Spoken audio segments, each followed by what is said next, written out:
శుక్లాంబరధరం విష్ణుం శశివర్ణం చతుర్భుజం ప్రసన్నవదనం ధ్యాయేత్ సర్వవిఘ్నోపశాంతయేత్.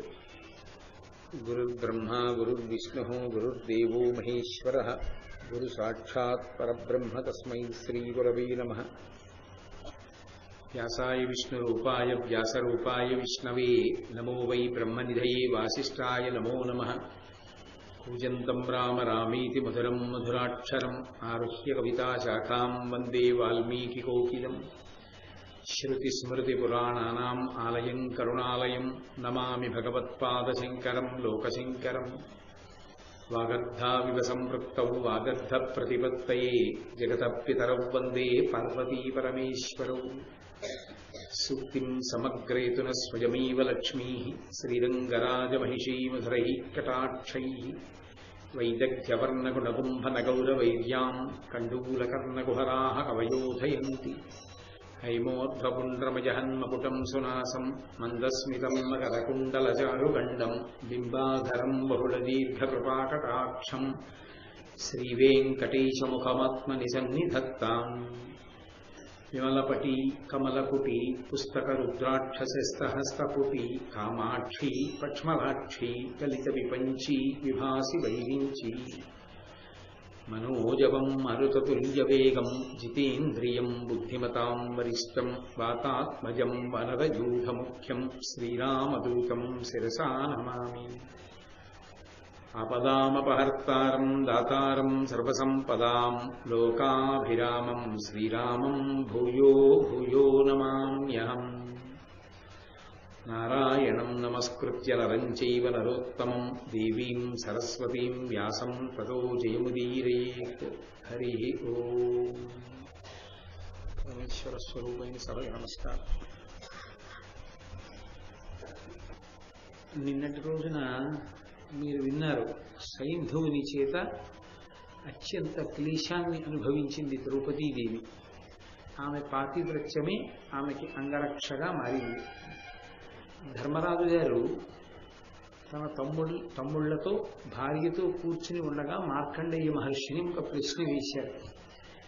ద్రౌపదీదేవి ఇన్ని కష్టాలు పడుతోందే, మమ్మల్ని అనుగమించి వచ్చి ఈమె అవతల సభలో దుర్యోధనుని చేత పరాభవింపబడింది. దుశ్శాసనుడు ఆమె వలువలు విప్పే ప్రయత్నం చేశాడు. కర్ణుడు చేయరాని సైగ చేశాడు. సైంధవుడు ఆమెను ఎత్తుకుపోయే ప్రయత్నం చేశాడు. భర్తలని విపరీతమైన గౌరవం ఇచ్చి అనుగమించినటువంటి పుణ్యానికి ఆమె ఇన్ని ఇక్కట్లు పడుతోందే, ధర్మాన్ని నమ్ముకున్నందుకు రాజకుమారుణ్ణైనటువంటి నేను అడవులలో ఇన్ని కష్టాలు పడుతున్నాను. గతంలో మాలాగే ఎవరైనా అసలు రాజకుమారుడు ఆయన యొక్క భార్య ఇన్ని కష్టాలు పడడం ధర్మం కోసం అన్నది లోకంలో ఎక్కడైనా ఉందా? నేనే పడ్డానా ఇన్ని కష్టాలు? నాకన్నా కష్టాలు పడినవాడు ఉన్నాడని నేను అనుకోవట్లేదు అన్నారు. అంటే మార్కండేయ మహర్షి, నీ అభిప్రాయం పొరపాటు. నువ్వు పడిన కష్టాలు చాలా తక్కువ. నీకన్నా ఎక్కువ కష్టాలు పడిన వాళ్ళు ఎందరో ఉన్నారు.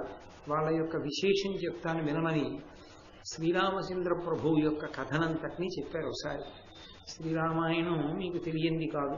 ఆ రామలక్ష్మణ భరత శత్రుఘ్నులు జన్మించడం, సీతమ్మ తల్లిని రామచంద్రమూర్తి పరిణయం ఆడడం, తదనంతరం అరణ్యవాసం చేయడం, సీతాపహరణం, రావణ సంహారం, మళ్ళీ తిరిగి వచ్చిన తరువాత పట్టాభిషేకం వరకు రామాయణ కథనంతటినీ చెప్పి, ఇన్ని కష్టాలు పడిందయ్యా సీతమ్మ, ఇన్ని కష్టాలు పడ్డాడయ్యా రామచంద్ర ప్రభు, ధర్మానికి కట్టుబడి అరణ్యవాసం చేసినటువంటి కారణం చేత, అందుకని లోకంలో కష్టపడని వాళ్ళు అని అనుకోకూడదు.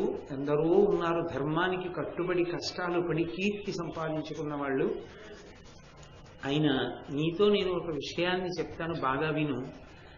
ఆడదాని పాతివ్రత్య మహిమ ఎంత గొప్పది అంటే, అది కేవలం ఆమె తనని తాను రక్షించుకోవడానికి ఉపయోగపడమే కాదు, అసలు స్త్రీ యొక్క పాతివ్రత్యం చేతనే యథార్థమునకు పురుషునికి కలిసొస్తుంది. కాబట్టి నేను ఆ విశేషాన్ని చెప్తాను, వినవలసింది అన్నారు. ఇందులో ఒక గమ్మత్తుంది. అసలు పురుషుడి యొక్క లక్ష్మీ స్థానం అంతా ఎవరు అంటే భార్యయే. ఆమెయే ఆయన లక్ష్మి. అందుకే ఇల్లాలు కంట కన్నీరు ఒలికితే ఆ ఇంట సిరి ఉండనొల్లదు. ఆమె ఆ ఇంటికి సర్వమంగళములకు కూడా కారకురాలు. అందుకే ఆమె ఇక్కడ బొట్టు పెట్టుకుంటుంది. పాపట ప్రారంభ స్థానమునందు సువాసిని బొట్టు ఉంచుకుంటుంది. తనూతు క్షేమన్న స్తవవదన సౌందర్యలహరి అని శంకర భగవత్పాదులు సౌందర్యలహరిలో ఒక శ్లోకం చేశారు.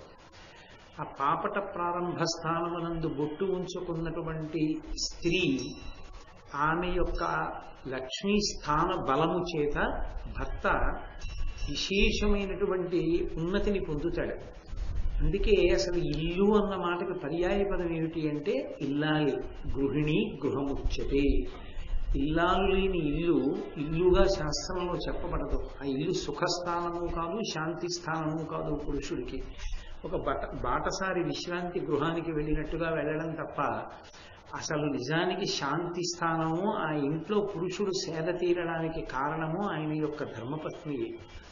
అంత గొప్పదైనటువంటి ధర్మపత్ని చేసేటటువంటి భగవత్ సంబంధమైనటువంటి ఉపాసనా బలం, ఆమె యొక్క పాతివ్రత్య కారణం, ఆమెకి భగవంతుని పట్ల ఉండేటటువంటి భక్తి కారణంగా భర్త సమున్నతమైనటువంటి స్థానాన్ని పొందుతాడు. అందుకే లలితా సహస్రనామ స్తోత్రంలో ఒక నామం ఉంది, పులూమజార్చిత అని. పులూమజార్చిత అంటే ఇంద్రుని యొక్క భార్య అయిన శచీదేవి పులూమజుడు అనబడేటటువంటి పులూముడు అనబడేటటువంటి ఋషి యొక్క కుమార్తె. ఆయన కుమార్తె అయినటువంటి శచీదేవి ఎప్పుడూ అమ్మవారి పట్ల భక్తిభావనతో ఉంటుంది. ఆవిడ భక్తిభావనతో ఉంటుంది కాబట్టి ఇంద్రుడికి ఇంద్ర పదవి కలిసి వచ్చింది, నిలబెట్టుకోగలిగాడు. కాబట్టి భార్య భక్తి, భార్య యొక్క పాతివ్రత్య మహాత్మ్యము ఎంతటి గొప్పతనాన్నైనా తీసుకొస్తుంది.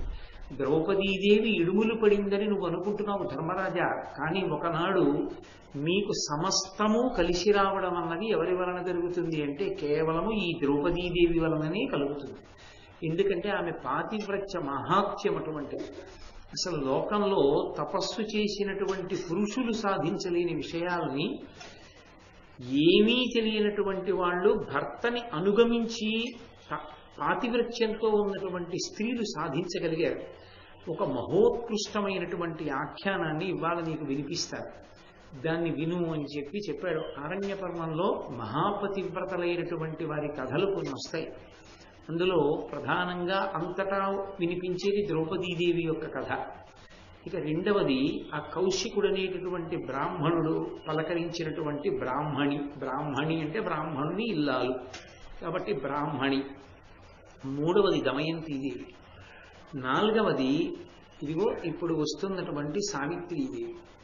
వీళ్ళు నలుగురు కూడా మహాపతివ్రతలు. వాళ్ళ గురించి వినడమే చాలు. మళ్ళీ ఇందులో అసలు సావిత్రీదేవి యొక్క జీవితం, ఆవిడ యొక్క విశేషం అత్యద్భుతం. బహుశా అలా సాధించినటువంటి వ్యక్తి భారతీయ వాంగ్మయంలో ఇంకొకరు కనపడరు. ఆమెకి ఆమెయే సాటి. ఆమెతో పోల్చి చెప్పడానికి ఇంకొకరు ఆ స్థానంలో లేరు. అలా ఉండడం సాధ్యం కాదు కూడా. అది ఆవిడికే అటువంటి అనితర సాధ్యమైన ప్రజ్ఞ కలిగింది. కేవలం వివాహమైన తర్వాత కాదు, వివాహ పూర్వము నుండి ఆమెకి అటువంటి ధృతి ఉంది శాస్త్రం మీద. ఆ ఉపాఖ్యానాన్ని చెప్తున్నాను విను అని ఆయన చెప్పడం ప్రారంభం చేశాడు. కలడు మద్రీషుండు ఘనుడశ్వపతియను ధరణీషుండు అతడు సంతానకాంక్షనెంతయు ధృతి 18 ఏడులు సావిత్రి కొల్చి అజ్జన విభునకు అద్దేవి ప్రత్యక్షమై వరమడుగుము నావుడు అతడు వినమ్రుడుగుచు ఆత్మజుగూరెదననబుడు కన్య పుట్టు నీ కనియ నా భువనమాత అనుడు దేవి భవత్కృప అస్మదీయ వాంఛితము సఫలంబుగా వలదే అని నృపోత్తముండు విన్నవించే అయ్యోగమూర్తి గాఢ కారుణ్య వికచ హృత్కమలయగుచు. ఒకానొక కాలంలో మద్రదేశాన్ని పరిపాలిస్తూ ఉండేవాడు అశ్వపతి అనబడేటటువంటి ఒక మహారాజు. ఆయనకి సంతానం లేదు. సంతానం లేని కారణం చేత ఆ మద్రదేశాధిపతి అయినటువంటి అశ్వపతి సావిత్రీదేవి గురించి తపస్సు చేశాడు. సావిత్రి బ్రహ్మశక్తి, సవితృమండలాంతర్వర్తి. ఆమె కాంతి స్వరూపిణి. ఆ సావిత్రియే గాయత్రి. ఆమెని మంత్రపురస్సరంగా ఆ లోపల బాగా జపం చేస్తే ఆవిడయే గాయత్రిగా భాషిస్తుంది. బుద్ధి ప్రచోదనాన్ని చేయగలిగినటువంటి దేవతా స్వరూపం. మహోత్కృష్టమైనటువంటి స్వరూపం. ఇటువంటి స్వరూపం కాదు.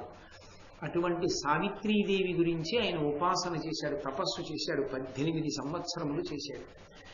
అలా 18 ఏడులు సావిత్రి గొల్చే 18 సంవత్సరాలు ఆ సావిత్రీదేవి గురించి తపస్సు చేస్తే ఆమె సాకార రూపిణి ప్రత్యక్షమై నీకేం కావాలి అని అడిగింది.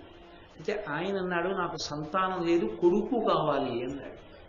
సాధారణంగా లోకంలో కొడుకు కావాలి అని అడుగుతారు. కొడుకు కావాలి అని అడగడానికి కారణం ఏంటంటే వంశం నిలబడుతుంది. ఆ పూజా మందిరం అర్ధంతరంగా ఆగిపోకుండా గోత్రనామాలతో పూజ చేసి నీరాజనమిచ్చేటటువంటి వాడు ఉంటాడు.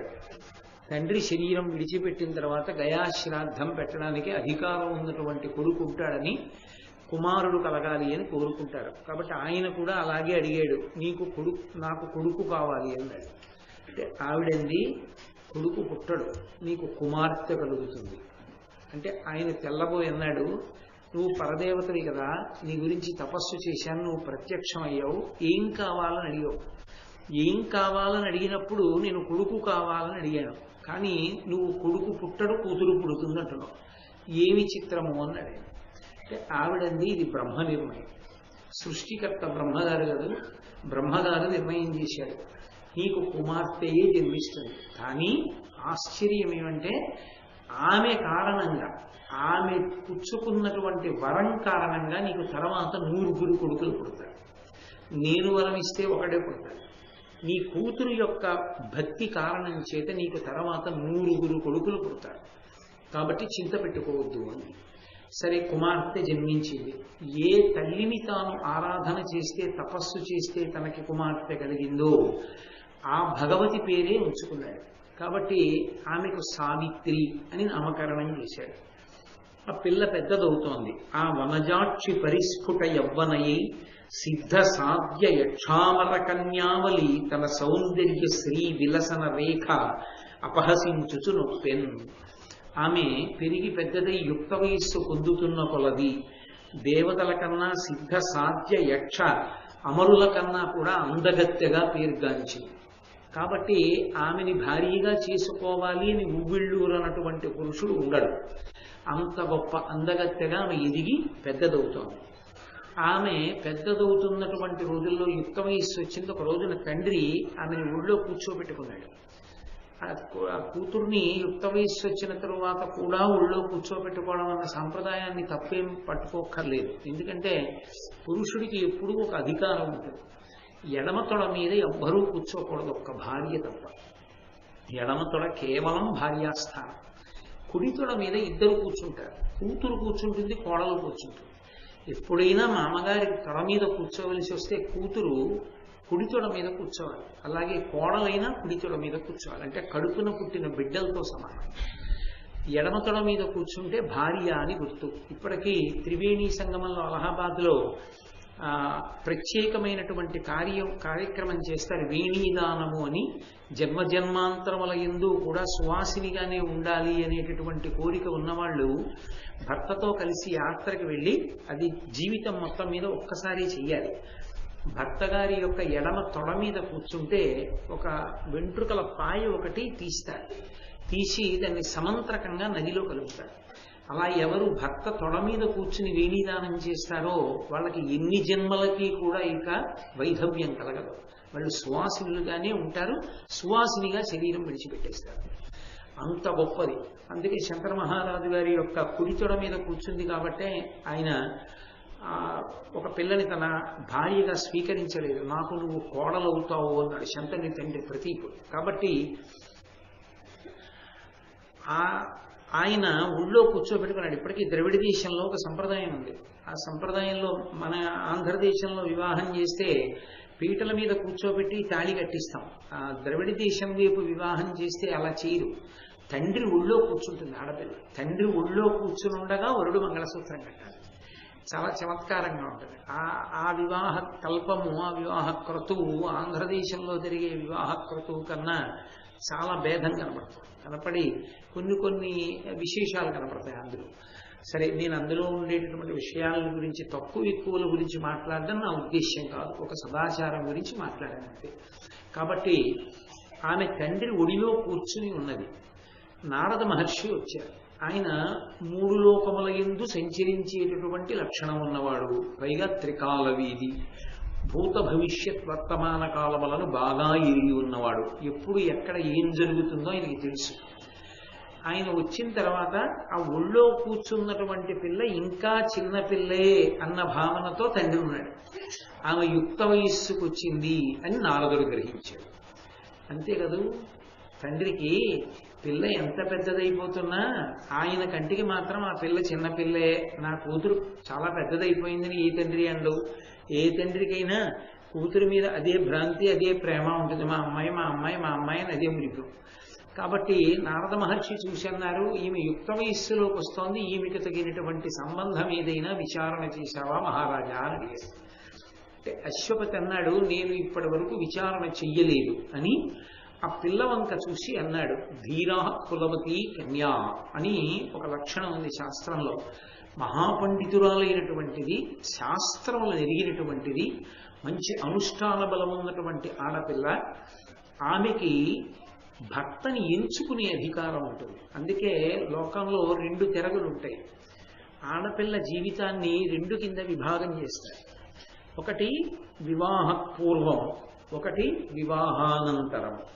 వివాహ పూర్వము ఆమె కొన్ని నోములు వ్రతాలు చేస్తుంది. ఏ నోము చేయనివ్వండి, ఏ వ్రతం చేయనివ్వండి, కన్నెపిల్లగా ఆమె యొక్క ప్రయోజనం ఒక్కటే, మంచి భర్త రావాలి. అందుకే వివాహానంతరము ఆమె చేసే నోములు వ్రతాలు అన్నీ భర్త యొక్క అభ్యున్నతి కొరకు. మరి తన కొరకు ఏముండదు. భర్త అభ్యున్నతే తన అభ్యున్నతి. అది స్త్రీ యొక్క విశాల హృదయం ఈ దేశంలో. అందుకే నెలకి 3 వానల్లో ఒక వాన పతివ్రతలైన స్త్రీల వలన కురుస్తుంటాయి. కాబట్టి ఆ పిల్లతో నోములు వ్రతాలు చేయించాడు. ఆ నోములు వ్రతాలు చేయించినప్పుడు ఆమెకి అవగాహన కలిగింది శాస్త్రం పట్ల. శాస్త్రం పట్ల అవగాహన కలగడము అన్న మాటకి మీరు ఒక్కటి అర్థం చేసుకోవాలి. ఏమిటి అంటే, భగవంతుని యొక్క అనుగ్రహం కలగడానికి కారణమేది? పుణ్యకర్మ. పుణ్యకర్మ అంటే భగవద్భక్తితో చేసిన కర్మ. ఆ భగవద్భక్తితో తాను చేసుకుని పుణ్యాన్ని పొందడం ఒకెత్తు.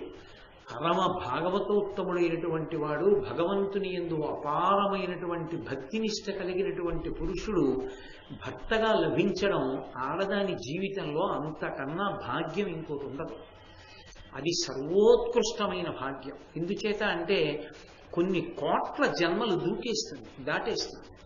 ఎందుకు దాటుతుంది అంటే, భర్త మహాపుణ్యశీలి, మహాభక్తి తత్పరుడు. ఆయన చేసినటువంటి సమస్త కర్మాచరణమునందు సగభాగం ఆవిడ ఖాతాలో పడిపోతుంది. ఆవిడికి పక్కన ఉందా లేదా, ఆవిడ చేస్తోందా చెయ్యట్లేదా సంబంధమే ఉండదు. ఆయనకు ధర్మపత్ని. ఆ కారణం చేత ఆయన చేసిన సమస్త పుణ్యముల యందు సగభాగం వెడుతుంది. కాబట్టి ఆమె జీవుడి ఖాతాలో ఎంత పుణ్యం పడిపోతుందంటే, ఆమె కొన్ని కోట్ల జన్మలు దాటి ఉత్తమ జన్మలోకి వెళ్ళిపోతుంది. కేవలం అటువంటి పురుషుడి చిటికిన వేలు పట్టుకుంది కాబట్టి. అందుకే పిల్లనిచ్చేటప్పుడు 7 తరాలు అటు ఇటు చూశారంటారు. 7 తరాలు అటు ఇటు చూశారని ఎందుకంటారంటే, కేవలం చెయ్యి పట్టుకుని వెళ్ళడం కాదు, అటువంటి భక్తి తత్పరుడైన భర్త లభించడం భాగ్య విశేషం. ఆడపిల్ల తండ్రి అది చూస్తాడు. ఈమె పాడైపోయినా అతని వల్లే. కేవలం లౌకికుడు అనుకోండి, ఆయన ఏమీ చేయడు. ఆమెకు అధికారం ఉందా? చేయకూడదు. ఆమె భగవంతుడికి నమస్కారం చేసుకుంటుంది. పాపం అంతకన్నా ఏం చేయగలదు ఆవిడ మాత్రం. కానీ అసలు నిజానికి సంకల్పం, ఇంటికి రక్షణ కల్పించగలిగిన వాడెవరు? పురుషుడు, యజమాని. అతను చెయ్యాలి. ధర్మపత్ని సమేతస్య సకుటుంబస్య సపుత్రకస్య సపరివారస్య అంటూ సంకల్పం చెప్పవలసిన వాడు ఆయన. ఆయన చెయ్యట్లేదు అనుకోండి, ఇప్పుడు ఆమె ఏం చేస్తుంది? ఆమె ఏదో కొంత చేసుకుంటుంది. కానీ ఆమె నింద చెయ్యొచ్చా భర్తని? నింద చేయకూడదు, అది దోషం అవుతుంది. ఇప్పుడు నింద చెయ్యకూడదు, ఆమె ఏం చేసుకుంటుందో అది మిగులుతూ ఉంటుంది. అదే ఉత్తముడైన వాడు, భగవద్భక్తి తత్పరుడైనటువంటి వాడు భర్తగా వచ్చాడనుకోండి, ఆమె ఏం చేసింది అన్నదంతా సంబంధం లేదు. ఆమె చేసిందా చేయలేదా పక్కన పెట్టేయండి. చేస్తే అదృష్టం, చేయకపోయినా ఆయన వలన ఈమె దాటేస్తుంది. ఈమె ఎంత దాటుతుందంటే, కొన్ని కోట్ల జన్మలు ఎత్తవలసినటువంటి జీవుడు దాటి ఉత్తమమైనటువంటి జన్మలోకి పరమేశ్వరుడికి దగ్గరగా వెళ్ళిపోతాడు. అది చాలా చాలా అదృష్టం. అందుకే భక్తి తత్పరుడైనటువంటి భర్త లభించడం అంటే అదొక గొప్ప అదృష్ట విశేషంగా చెప్తారు. అందుకు వెతుకుతాడు ఆడపిల్ల తండ్రి, అది చూడాలి. అలా భక్తితో నిలబడగలడా? జీవితం ఏముందండి, నేను తక్కువ అని చెప్పను. బాహ్యమునందు భోగాలు తక్కువని నేను మాట్లాడను. గృహస్థాశ్రమంలో అవి ఉంటాయి. భక్తి ఉన్న చోట ఎందుకుండవు? భగవంతుడు అన్నీ ఉంచుతాడు. భక్తి లేని చోట ఉన్నవి జారిపోతాయేమో, కానీ భక్తి ఉన్న చోట కూడనివి కూడా కూడుతాయి. కాబట్టి అన్ని భోగాలు అనుభవిస్తుంది ఇహమునందు. పరమనందు గొప్ప వైభవంతో వెళ్ళిపోతుంది. కాబట్టి అటువంటి స్థితిని పొందడానికి యోగ్యుడైనటువంటి భర్తని పొందడం వల్ల వచ్చేటటువంటి ప్రయోజనాన్ని శాస్త్రీయమైన కోణంలో తెలుసుకున్నటువంటి పిల్లని ధీరాహ అంటారు. ఆమె పండితురాలు. ఆమె తెలుసుకుంది, నాకు ఎటువంటి వాడు భర్త అయితే నా జీవితం పండుతుంది అని. కులవతి. కులవతి అంటే ఆమె హేయమైన భావములున్నది కాదు, కేవలము శరీర సంబంధమైన కామము మాత్రమే మనసులో పెట్టుకునేటటువంటిది కాదు. ఆమె ఉత్తమమైనటువంటి లక్షణములు మనసునందు సంస్కారముగా పరిఢవిల్లినది. కన్య. కన్య అంటే ఒకరికి చెందని. ఈమె నాది అని అనకపూర్వం ఉన్న పిల్ల. మా ఆవిడ ఉందనుకోండి, నా భార్య అంటాను నేను. అలా నా అనడు. తండ్రి అంటాడు కదండి అని మీరు అనొచ్చు. తండ్రి అంటున్నా ఆడపిల్ల విషయంలో ఒక పరిమితి ఉంచుకుంటాడు. ఆమెని పురుతూనే ఆడపిల్ల అని పిలిచాడు. ఆడపిల్ల, అక్కడికి వెళ్ళిపోయే పిల్ల, ఇక్కడ ఉండదు. మరి ఇక్కడికి ఎందుకు వచ్చింది? నన్ను ఉద్ధరించడానికి వచ్చింది. ఈమె వలన నేను కూడా తరిస్తాను. ఈమె యొక్క పాతివ్రత్యానికి, ఈమె పుణ్యాచరణముల వల్ల పుట్టింటి వాళ్ళు కూడా తరిస్తారు. సీతమ్మ తల్లి వల్ల జనక మహారాజు గారికి అదృష్టం పుట్టలా.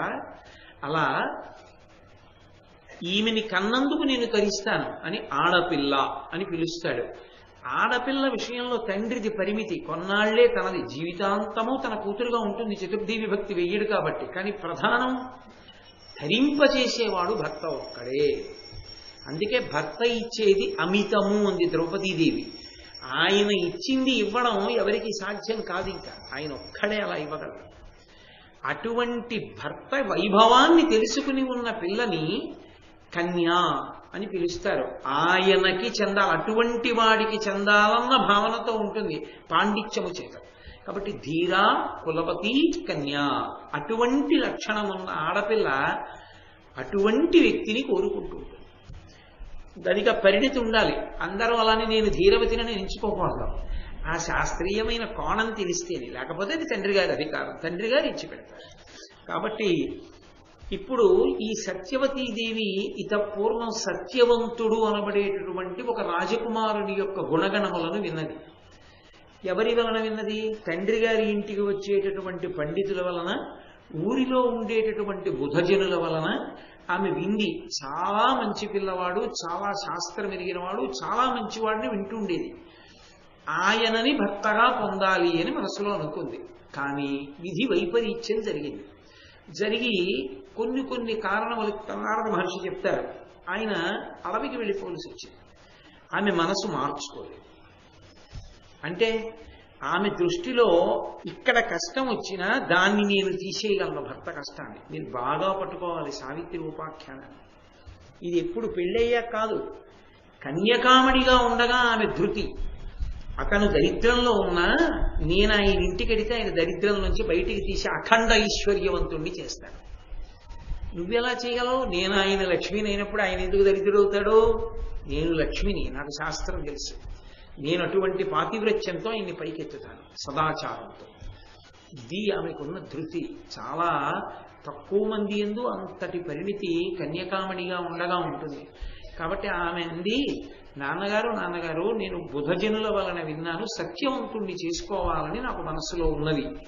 నేను ఆయనని భర్తగా మనసులో భావన చేసి ఉన్నాను అంటే ఆయన అన్నాడు, నారద మహర్షి వంక తిరిగి, ఎవరా సత్యవంతుడు మీకు తెలుసా అని అడిగాడు.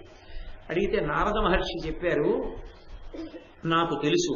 సత్యంబు వలుకుట సత్యవంతుండనన తడుప్పు మరియు చిత్రాశ్యుడనగ నామాంతరంబు అన్నరనాథ సుతునకు కలదు. తేజంబున కమలమిత్రుడు బుద్ధి ఇంద్రాచార్యు గురుడించు శూరత వాసవు దాలిమి వసుధబోలు కాంతి చంద్రున కెనగాతవు రూపున అశ్వినీయుల సరియనదలిచ్చు తపము శమము దమము దానంబు బ్రాహ్మణ భక్తియును మహానుభావతయును అతని ఎంద కాని అన్యులయందు లేదు ఇంత నిక్కువము మహీతలేశ. నారద మహర్షి అంతటి వారు ఒక వ్యక్తి గురించి ఇలా చెప్పడం అంటే అసాధారణమైనటువంటి విశేషం. ఆయన అన్నారు, నాకు తెలుసు నిజమే, ఆ పిల్లవాడు సాల్వదేశాన్ని పరిపాలించేటటువంటి ద్యుమత్సేనుడు అనబడేటటువంటి ఒక మహారాజు యొక్క బిడ్డ. అతని పేరు సత్యవంతుడు. ఆ పిల్లవాడు సత్యంబు పలుకుట సత్యవంతుండన అతడొప్పు. అతను ఎప్పుడూ సత్యాన్నే పలుకుతాడు కాబట్టి అతనికి సత్యవంతుడు అని పేరు. మరియు చిత్రాశ్యుడనగా నామాంతరంబు అన్నరనాథ సుతునకు కలదు. ఆ రాజకుమారుడికి చిత్రాశ్యుడు అని ఇంకొక పేరు కూడా ఉంది. అతను తేజస్సు యందు సూర్య భగవానుడి వంటివాడు, బుద్ధి యందు బృహస్పతి వంటివాడు, పరాక్రమంలో సాక్షాత్తుగా దేవేంద్రుడి వంటివాడు, ఓర్పు యందు భూదేవి వంటివాడు, కాంతి యందు చంద్రుని వంటివాడు, రూపమునందు అందంలో అశ్వినీ దేవతల వంటివాడు. అటువంటి వాడు లోకంలో ఉండడు. తపము శమము దమము దానము బ్రాహ్మణ భక్తి మహానుభావత అతని ఎందు ఉన్నట్టుగా అన్యుల ఎందు లేవు. అంతటి యుక్తమైన వాడు. కాబట్టి మంచి వరుణ్ణే వరించింది నీ యొక్క కుమార్తె, చాలా గొప్పవాడు. కానీ మహారాజా, ఇది పెళ్లి సంబంధానికి సంబంధించిన విషయం కాబట్టి నేను ఒక విషయాన్ని దాచకూడదు. ఆ విషయాన్ని నీకు చెప్పవలసి ఉంటుంది. ఒకటి, ద్యుమత్సేన మహారాజు విధి వైపరీత్యం చేత రాజ్యాన్ని పోగొట్టుకున్నాడు. పోగొట్టుకుని ఇప్పుడు ధర్మారణ్యము అని పేరు కలిగినటువంటి అరణ్యంలో తపస్సు చేసుకుంటున్నాడు. ఇది చాలదన్నట్టు కాలం కలిసి రాక ఆయనకి 2 కళ్ళు పోయే అంధుడు.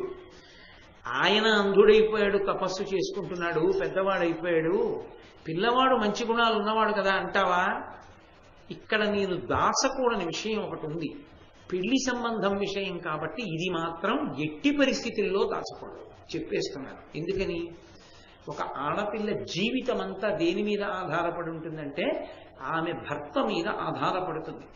సమస్త సుఖములకు ఆయనే కారకుడు. సీతమ్మ తల్లి అంటుంది, 9 కొడుకులుండి తల్లి మంచం నుంచి కిందకి దిగుతుంటే 9 అరిచేతులు నేల మీద పెట్టి, అమ్మా మా అరిచేతుల్లో కాళ్ళు వెయ్యమ్మా అని కాళ్ళు వేయించుకుని సేవ చేసేటటువంటి కొడుకుల వలన కలిగేటటువంటి సంతోషము కన్నా భర్త వలన కలిగే సంతోషమే ఎక్కువ. భర్త భర్తయే. అందుకే లోకంలో ఒక సామెత ఉంది, పినివిటి రాజ్యం తన రాజ్యం, బిడ్డల రాజ్యం పరరాజ్యం అని. ఆయన ఉన్నప్పుడు నాదంటూ ఆవిడ ధైర్యంగా ఉంటుంది. ఆయన వెళ్ళిపోయిన తర్వాత బిడ్డల రాజ్యం తనకి పరరాజ్యం. తను వాళ్ళ నిర్ణయాలకి తను కట్టుబడి ఉండవలసి ఉంటుంది. కొంచెం ఎక్కువ మాట్లాడితే అమ్మా నీకేం తెలుసు అనొచ్చు, గౌరవం పోతుంది. కాబట్టి ఆ భర్త ఉన్నన్నాళ్ళు ఆవిడ స్వేచ్ఛ వేరు, ఆవిడ అధికారం వేరు. కాబట్టి ఆయన ఉంటే కదూ ఆమెకి సమస్త సుఖములు కలుగుతాయి. ఆయన ఉంటే కదూ పూజనీయత ఉంటుంది. ఆయన ఉంటే మంగళప్రదురాలు ఆమె. ఆయన ఎలా ఉండనివ్వండి, ఆయనకి కళ్ళున్నాయా కళ్ళు లేవా వదిలేయండి, ఆవిడ నొసటనే ఇంత బొట్టు పెట్టుకుని ఎదురొచ్చింది అనుకోండి, పరమ సంతోషంగా బయటికి వెళ్ళిపోతాడు. అదొక్కటి లేదనుకోండి, మళ్ళీ వెనక్కి వెళ్ళి ఓసారి కాళ్ళు కడుక్కుని వెళ్ళాలి. కాబట్టి ఆ మంగళత్వమే, అసలు కళ్ళ ముందు కనబడేటటువంటి మంగళత్వమే భర్త వలన ఉన్నది. ఉన్నప్పుడు అటువంటి భర్త ఆయుర్దాయాన్ని దాచి పెళ్లి చేయకూడదు తెలిసినప్పుడు. కాబట్టి నేను ఉన్న మాట చెప్తున్నాను, ఆ పిల్లవాడి జీవితంలో జాతక చక్రంలో ఒక దోషం ఉంది. ఆ పిల్లవాడు ఎవరైనా ఒక ఆడదాని మెడలో తాళి కడితే మంగళసూత్రం కట్టిన రోజు నుంచి ఖచ్చితంగా సంవత్సరమే బతుకుతాడు. సంవత్సరం తర్వాత పిల్లవాడు ఉండడు, శరీరం విడిచిపెట్టేస్తాడు. కాబట్టి నీ కుమార్తె చాలా చిన్న వయస్సులోనే వైధవ్యాన్ని పొందవలసి ఉంటుంది. కాబట్టి ఆలోచించుకోమను అన్నాడు. సాధారణంగా నారద మహర్షి లాంటి వాడు చెప్తున్నాడు, ఎవరో మామూలు పండితుడు చెప్పిన మాట కాదది. త్రికాలవి ఈ మాట చెప్పిన తర్వాత ఏ ఆడపిల్ల నేను ఆయన్ని పెళ్లి చేసుకుంటాను అందం. కానీ అది ఆమె గొప్పతనం. ఆమె గొప్పతనం ఎక్కడుందంటే ఆమె ఎంత పాండిత్యము ఎంత శాస్త్రబలము ఉన్నటువంటి తల్లి. సావిత్రీదేవి యొక్క అనుగ్రహంతో పుట్టిన తల్లి. ఆమెకి ఎంత నమ్మకం అంటే నేను పాతివ్రత్యమునందుండగా నా భర్త శరీరాన్ని పట్టికెళ్ళడం ఎవరికి సాధ్యం? ఎవరు తీసుకెళ్ళగలరు నా భర్తని? యముడు కూడా తీసుకెళ్ళలేదు. కాబట్టి నేను బతికించుకుంటాను నా పాతివ్రత్యంతో. ఆ మాట నా తల్లి పార్వతీదేవి అంది ఒకప్పుడు. నా మెడలో మంగళసూత్రం ఉండగా విషం తాగితే నీకేమవుతుందయా తాగేది? మింగిడివాడు విభుండని మింగిడిది గరళమని మేలని ప్రజకు మృంగమని సర్వమంగళ మంగళసూత్రమునెంత మది నమ్మినదో అంటారు పోతన గారు. ఆ సర్వమంగళాదేవి తన మెడలో ఉన్న మంగళసూత్రాన్ని ఎంత నమ్మిందో. ఇది నా మెడలో ఉండగా శంకరా హలాహలం పుచ్చుకుంటే మీకేమవుతుంది? పుచ్చుకోండి. అలా నేను ఆయన ఇల్లాలినై ఉండగా నా పాతివ్రత్యం ఉండగా ఆయన ఉసురు తీసేవాడెవరు? ఏమీ అవదన ఆమె. ఏదో అతిశయం కాదు, ఆమె అనుష్ఠానం అటువంటి. అది కూడా ఆయన పిల్లవాడి కన్నా చిన్నది కదండి, బేల కాదు. ఈ మాట వెళ్ళి ఎవరి దగ్గర చెప్పకూడదు. ఎందుకంటే తండ్రికి తెలుసు, తల్లికి తెలుసు. అత్తమామలకి చెప్పకూడదు, వాళ్ళు కుంగిపోతారు. తన భర్తకు అసలు చెప్పకూడదు, బెంగటిల్లిపోతాడు. చెప్పకుండానే ఉండడానికి నిశ్చయించుకుంది, బతికించుకుంటానని ధైర్యంతో. ఆశ్చర్యం. లోకంలో అసలు అటువంటి స్త్రీని మనం ఎక్కడా చూడం. నాకు తెలిసినంత వరకు భారతీయ వాంగ్మయంలో సావిత్రీదేవి లాంటి మహాపతివ్రతని ఇంకొక దాన్ని చూడం. ఇటువంటి కన్యకామణిని కూడా ఎక్కడ చూడం, ఇంత శాస్త్రబలం ఉన్నటువంటి పిల్లని. కాబట్టి ఆమె అంది అది నిజమే ఉండొచ్చు. అయినా నాన్నగారండి, 2 కారణముల చేత నేను ఆయననే పతిగా స్వీకరిస్తాను. ఎందువలన అంటారేమో. ఒకటి, నా మనసులో ఆయనకి భర్తృస్థానం ఇచ్చాను, భర్తృస్థానంలో కూర్చోబెట్టాను. ఒకసారి నేను మానసికంగా ఆయనకి భర్తృస్థానంలో కూర్చోబెట్టాక ఇప్పుడు ఏదో కారణం తెలిసిందని ఆ స్థానాన్ని ఖాళీ చేసి వేరొక పురుషుణ్ణి తీసుకొచ్చి కూర్చోపెడితే నా జీవితం ఉన్నంత కాలము నేను వ్యభిచరించిన దోషం వస్తుంది. కాబట్టి నేను అలా దిగజాలను. ఒకటి. 2, ఆయనకి ఏదో ఉపద్రవం ఉందని మీరు అనుకుంటున్నారు, నా పాతివ్రత్యము చేత నేను రక్షించుకుంటాను. త్రికరణ శుద్ధిగా ఆయనని భర్తృస్థానంలో కూర్చోపెట్టిన తర్వాత ఇక వెనకడుగు వేసే ప్రశ్న లేదు. నేను ఆయన్నే భర్తగా స్వీకరిస్తాను. తండ్రి సంతోషించాడు. నారద మహర్షి ఒక మాట అన్నారు. ఆయన అన్నారు, గుణముల ప్రోక నీ ఎనుగు కూతురు దీని తలంపు మంపగా మనకు అశక్యము. ఇంక అనుమానములేల నరేంద్ర కూతు జయ్యన నృపసూతికిమ్ము కమలానన చేసిన పుణ్య గౌరవంబున అయినం ప్రియుండు పరిపూర్ణ చిరాయురు పేతుడయ్యడు. ఈ పిల్ల మనసు మార్చుకోదు. ఏదో ఈ పిల్ల పెంకితనంగా పెళ్లి చేసుకుంటోంది అనుకుంటున్నావేమో మహారాజా. కాదు, ఈమె భవిష్యత్తులో ఈమె యొక్క పాతివ్రత్య కారణం చేత భర్తని చిరాయుర్దాయం ఉండేటటువంటి వాడిగా చేసుకుంటుంది తప్ప అతన్ని పడిపోనివ్వదు. ఏడాది తర్వాత ఆమె శక్తి అటువంటి. ఆమె శక్తి కాదు, మీరొక్కటి గుర్తుపెట్టుకోవాలి. ఇది సనాతన ధర్మంలో భారతీయ స్త్రీ ప్రతి స్త్రీకి ఉన్నటువంటి గొప్పతనం. నా దృష్టిలో ఈ సభలో ఉన్న ప్రతి సువాసిని యందు నేను సావిత్రీదేవినే చూస్తాను. అందరూ పతివ్రతలు. ఎవరు భర్త యందు ప్రేమ లేనివారు? అది ఈ దేశానికి ఉన్న సొత్తు ఇది. కాబట్టి అసలు నిజానికి పురుషుడు బ్రతుకుతున్నాడు, పురుషుడికి గండం పోతోందంటే ఆడదాని వల్లే కదా. లేచి మంగళసూత్రం కళ్ళకు అద్దుకుంటుంది కాబట్టే బతుకుతున్నాడు. కాబట్టి నిస్సందేహంగా ఆమెని సత్యవంతుడికి ఇచ్చి వివాహం చెయ్యి, ఆమె ఒక చరిత్ర సృష్టిస్తుంది. సరేనన్నాడు మహారాజు. పెద్ద సారి పట్టుకున్నాడు, పిల్లని తీసుకున్నాడు, ధర్మారణ్యానికి వెళ్ళాడు. ఆ ధర్మారణ్యానికి వెళ్ళి నా కుమార్తెని నీ కుమారుడికి ఇచ్చి పెళ్లి చేస్తాను అని జుమత్సేన మహారాజుని అడిగాడు. ఆయన ఎంత ధార్మికుడో చూడండి. నాకేముందని ఇస్తావయా? కుసుమ కోమలి, పువ్వులాంటి పిల్ల, యుక్త వయస్సులో ఉంది, మహాసౌందర్య రాశి, ఎన్నో చదువుకుంది, ఎన్నో నోవులు పట్టింది, ఎన్నో వ్రతాలు చేసింది. ఎందుకయ్యా నా కొడుక్కిస్తావు? నాకా కళ్ళు లేవు, రాజ్యమా పోయింది, అడవి పట్టుకు తిరుగుతున్నా, ఓ చిన్న పర్ణశాల వేసుకున్నాను.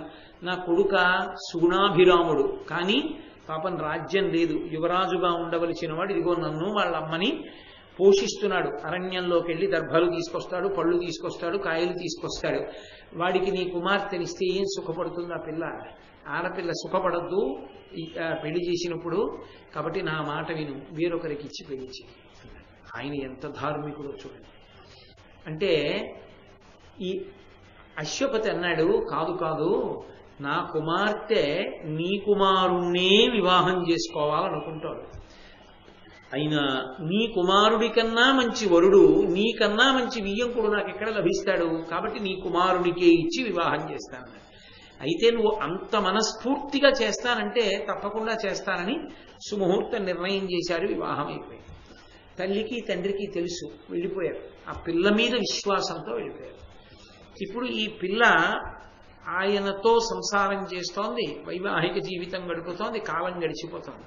ఒక్కొక్క రోజు దొర్లిపోతోంది. ఇక 4 రోజులే వచ్చాయి. 361 రోజులు అయిపోయాయి. 4 రోజులు మిగిలే. అంటే ఈ 4 రోజులలో 4 రోజుల తర్వాత ఆమె వైధవ్యాన్ని పొందాలి. కాబట్టి ఆమె వ్రతాన్ని స్వీకరించింది. మామగారికి భర్తకి చెప్పి వాళ్ళకి నమస్కారం చేసి, అయ్యా నేను 3 రోజుల పాటు వ్రతాన్ని తీసుకుంటున్నాను, త్రిరాత్ర వ్రతము అని వ్రతం. ఇది 3 రోజుల పాటు నేను ఉపవాసం చేస్తాను. ఉపవాసం చేసి భగవంతుణ్ణి అర్చన చేస్తాను. అర్చన చేస్తూ నేను దీక్షగా ఉంటాను అని భర్త అనుమతించాడు. ఎందుకో చేసుకుంటోంది అనుకున్నాడు. పాప ఆయనకి తెలియదు తన శరీరం పడిపోయే సమయం వచ్చేసిందని, మామగారికి తెలియదు తన కొడుకు పడిపోతాడని. కాబట్టి ఆశీర్వదించారు. అందులో ఒక ధర్మశాస్త్రం ఉంటుంది. ఏదైనా నోము వ్రతం చేసేటప్పుడు పరిపూర్ణమైన ఫలితం కలగాలి అంటే భర్తకి నమస్కరించి కూర్చోవాలి. అన్నీ ఆయనేగా తెచ్చేది సంబారాలు. అన్ని సంబారాలు తెచ్చినా ఆయన గురువు, ఆయన ఈశ్వరుడు. కాబట్టి పీట మీద కూర్చునే ముందు ఒక్కసారి భర్తకి నమస్కరించాలి. నమస్కరించి, ఏమండి నేను ఈ వ్రతం చేసుకుంటున్నాను, మీరు అనుమతించండి అని పీటల మీద కూర్చోవాలి. శ్రావణ శుక్రవారం వరలక్ష్మీ వ్రతం చేస్తున్నారనుకోండి, వరలక్ష్మీ వ్రతం చేసుకుంటోంది భార్య అని భర్తకి తెలుసు. ఆయనే రూపు అన్నీ తీసుకొచ్చినవాడు. కానీ మర్యాద ఏమిటంటే ఆయనకి నమస్కరించి కూర్చోవాలి.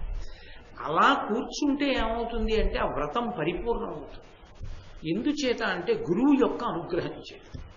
ఎవరు గురువు? భర్తయే. యోమే భర్త సమే గురువు. ఆ భర్త గురువైనటువంటి కారణం చేత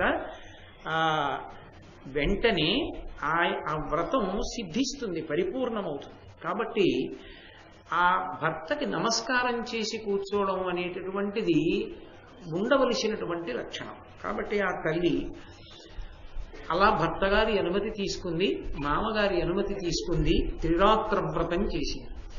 చేస్తే 3 రాత్రులు అయిపోయి 4వ రోజు వచ్చేసింది. వచ్చేస్తే మామగారు పరమ ప్రేమైకమూర్తి. మామగారంటే అలాగే ఉండాలి అని శాస్త్రం. మామగారు ఎప్పుడూ కూడా కోడలు సుఖపడాలి, కోడలు సుఖపడాలి, కోడలు సుఖపడాలని వెంపర్లాడతాట. తండ్రి కూడా అంత వెంపర్లాడడు అని.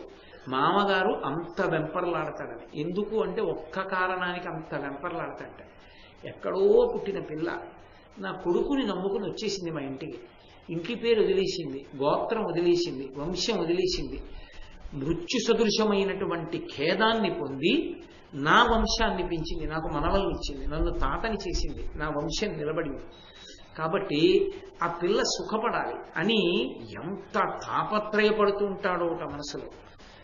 బహుశా మా అమ్మగారు అయిన తర్వాత తెలుస్తూ ఉంటుందేమో పురుషుడు కలా. కాబట్టి అలా తాపత్రయపడే మామగారు శరీరాన్ని విడిచిపెట్టేస్తే ఆడది గొప్ప దురదృష్టాన్ని పొందినట్టు. ఆడదాని జీవితంలో ఏడవవలసిన రోజు ఏమైనా ఉందా అంటే ఒక్కరోజు ఉంది అంది శాస్త్రం. ఇంకొకటి అమంగళకరమైన మాట చెప్పకూడదు. ఆడది ఇంకొక కారణానికి ఏడవాలని చెప్పకూడదు. ఒక్కదానికి మాత్రం ఏడుస్తుందని చెప్పాలి. ఎందుకంటే మామగారు పెద్దవాడు, వెళ్ళిపోవద్దు, తన భర్తేగా చెయ్యాలి, కొడుకు చేతిలో చెయ్యబడాలి అంత్యేష్టి సంస్కారం. మామగారు వెళ్ళిపోతాడు. మామగారు వెళ్ళిపోయిన రోజున మాత్రం కోడలు ఏడుస్తుంది తప్పకుండా.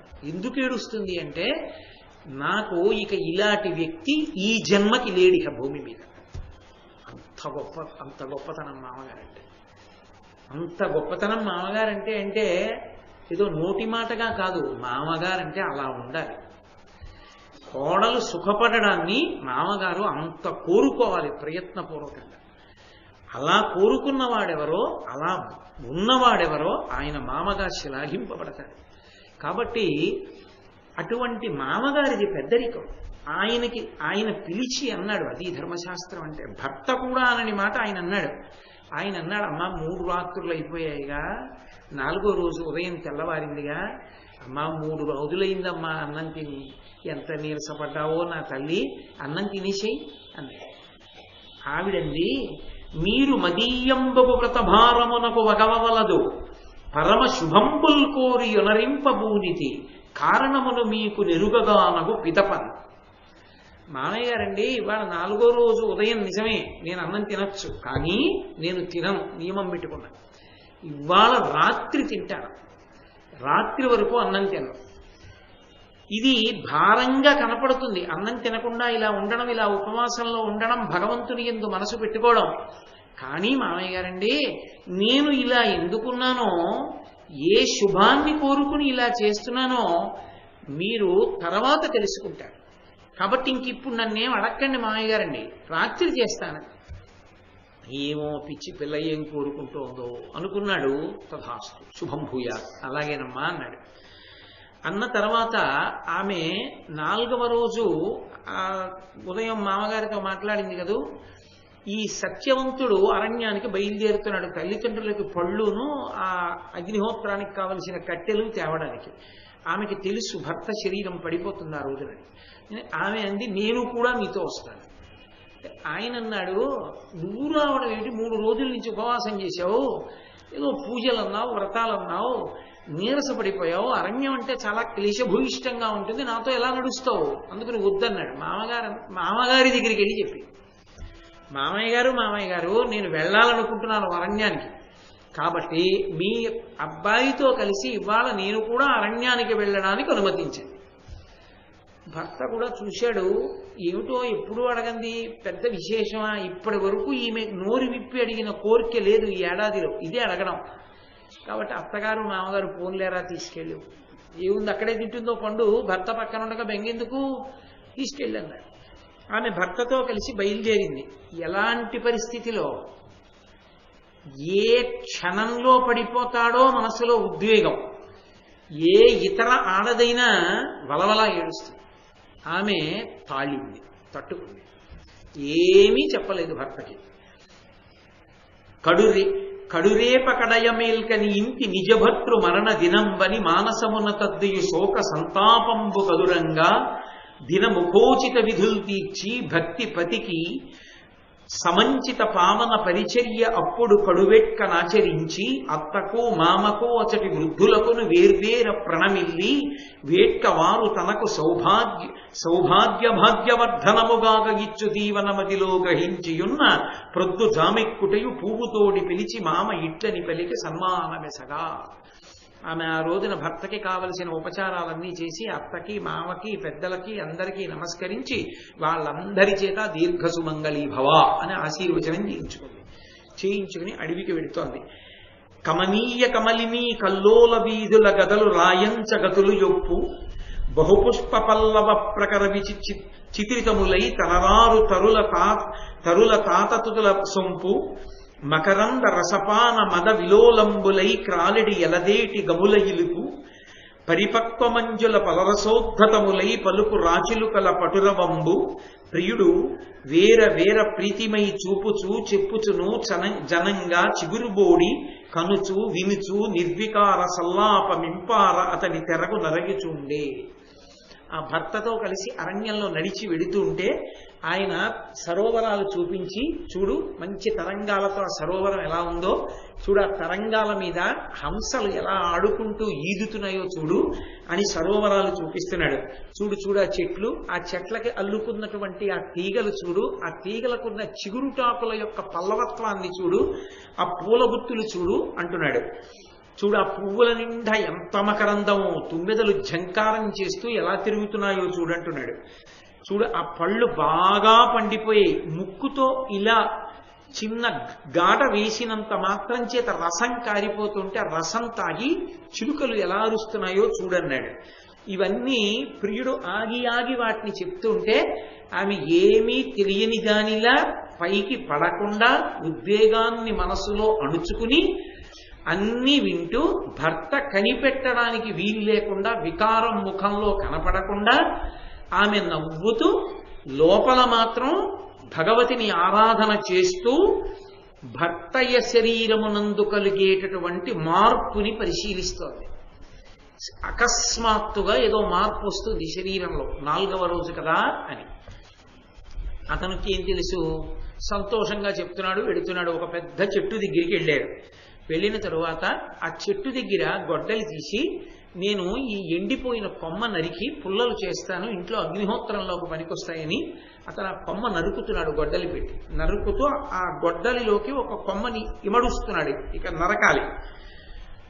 అకస్మాత్తుగా వడలు వశంబు కాదు భ్రమనొందిన ఎట్లు మనంబు తూలిడిన్ కడగి శిరంబు శూల విశిఖ ప్రకరంబున ఉంచిన దట్టి దయ్యడు నిలువంగ ఓప ఒక ఇంచుకసేపు శ్రమంబు తీర ఈయడ చెయ్యినింటూ నావుడు సితేక్షణ మెత్తని సంభ్రమంబుతో.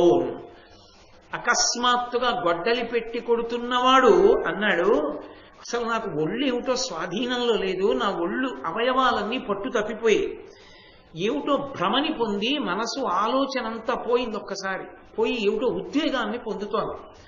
తూలిపోతున్నాడు శరీరం.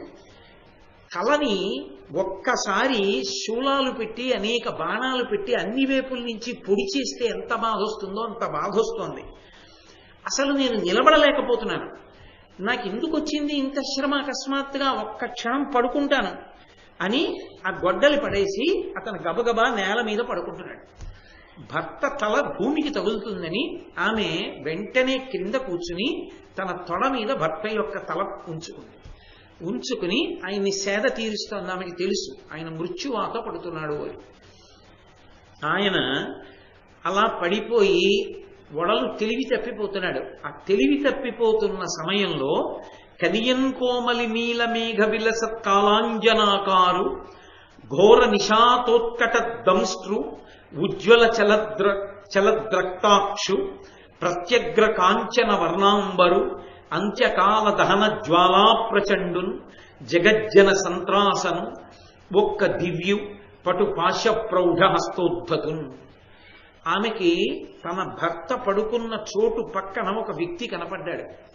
కంటికి పెట్టుకునేటటువంటి కాటుక ఒక వ్యక్తిగా మారితే నల్లగా ఎలా ఉంటుందో అటువంటి నల్లటి ఆకృతితో ఉన్నాడు. దంస్ట్రలు కోరలు బయటికి వచ్చి ఉన్నాయి నోట్లోంచి. ఎర్రటి కళ్ళు గుడ్లు తిప్పుతున్నాడు.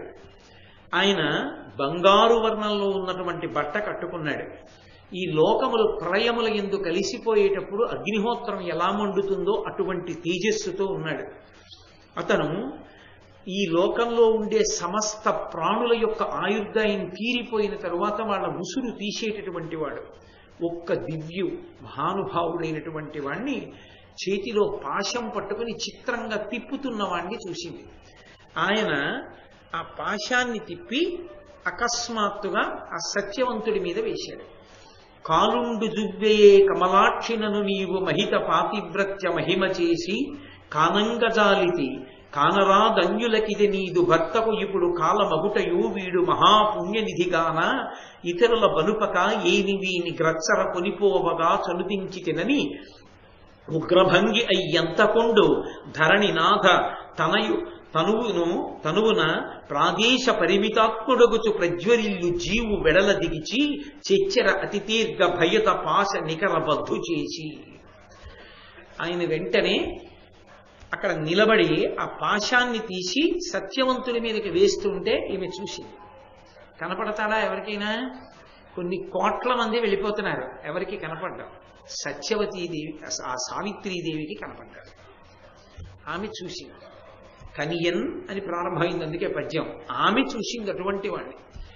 ఆయన అన్నాడు, నన్నెవ్వరూ చూడలేరు, అది సాధ్యం కాదు.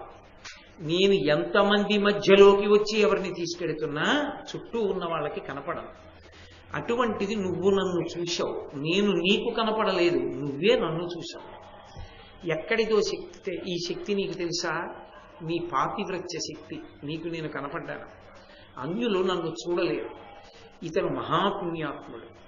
అందుకని నా భటులు వచ్చి ఇతని ఉసురు తీయడం ఏమిటని నేనే స్వయంగా వచ్చాను. యమధర్మరాజు ఆయనకి కాలం అయిపోయిందమ్మా, ఆయన ప్రాణం తీసుకుంటున్నానని చెప్పి ఆ పాశంలోకి ఆకర్షించాడు.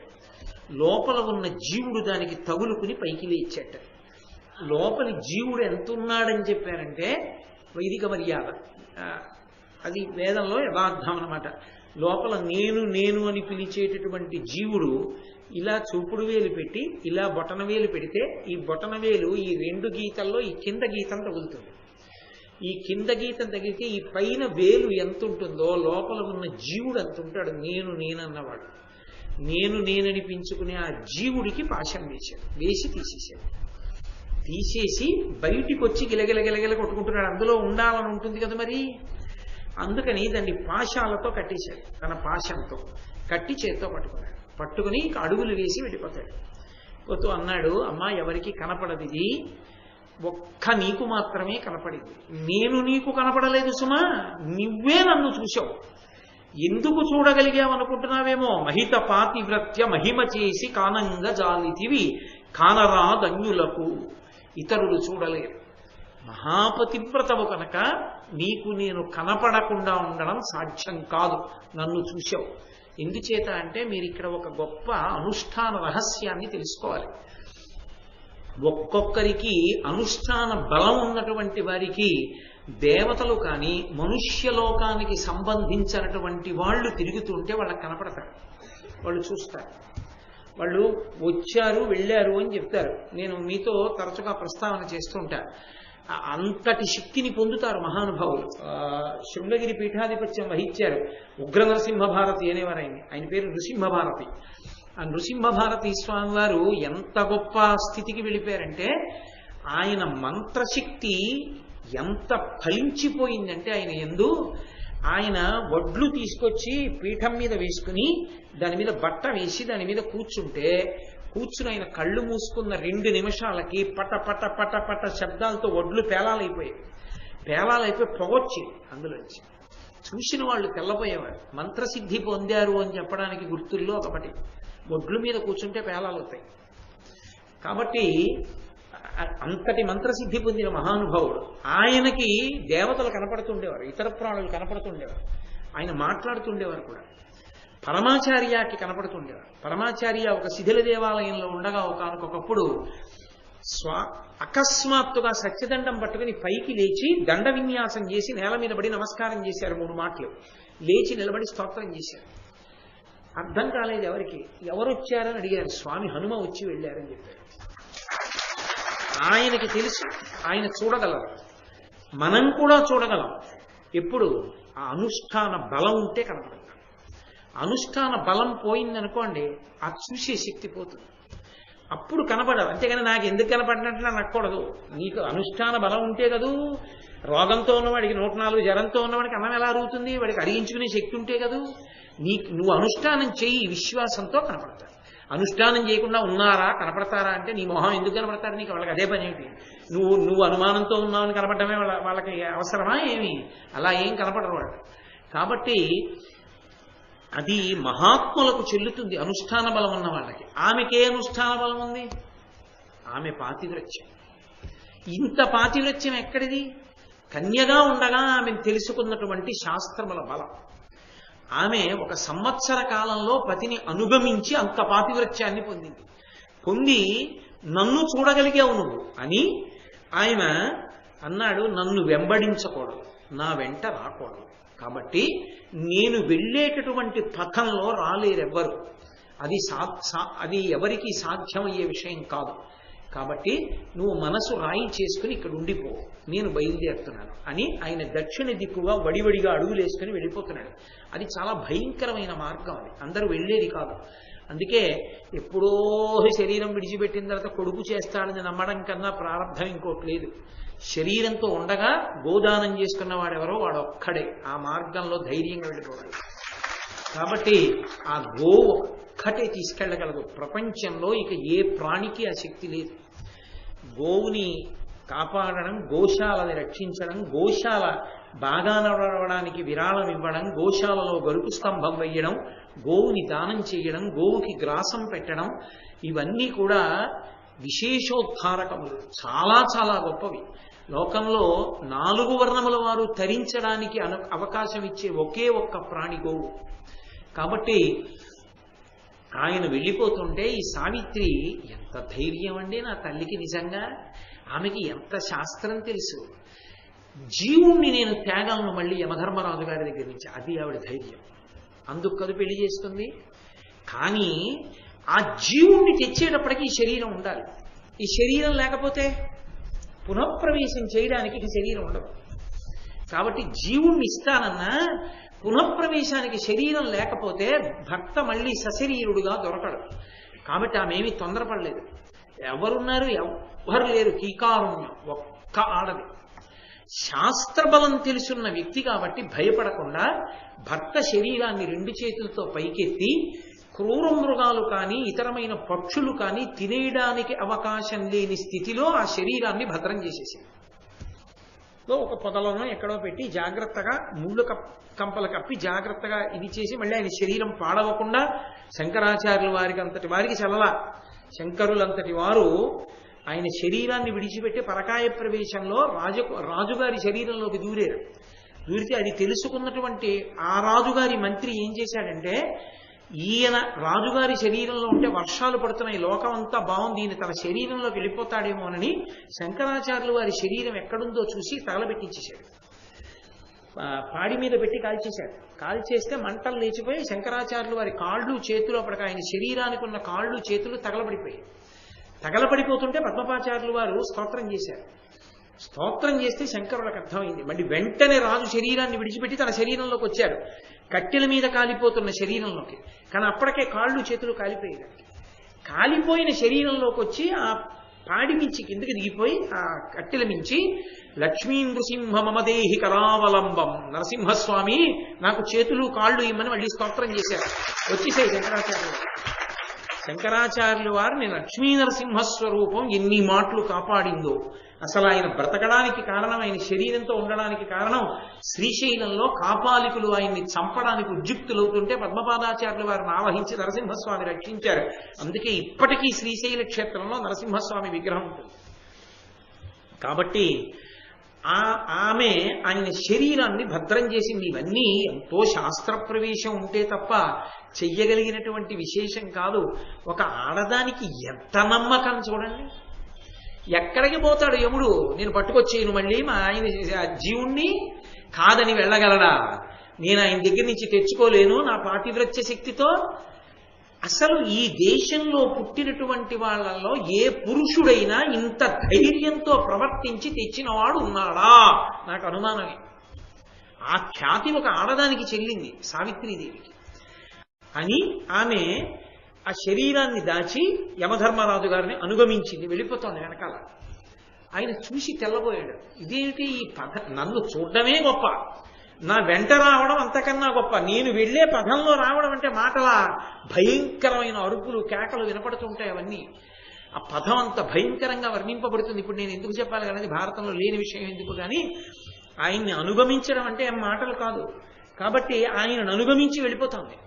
వెళ్ళిపోతుంటే ఆయన వెనక్కి తిరిగి చూశాడు. మహాపతివ్రత, ఆపడం ఆయనకి కూడా సాధ్యం కాదు. ఇది ఆయన అనుగ్రహిస్తే రావట్లేదు, తన శక్తితో వచ్చేస్తోంది వెనకాల. ఎలా?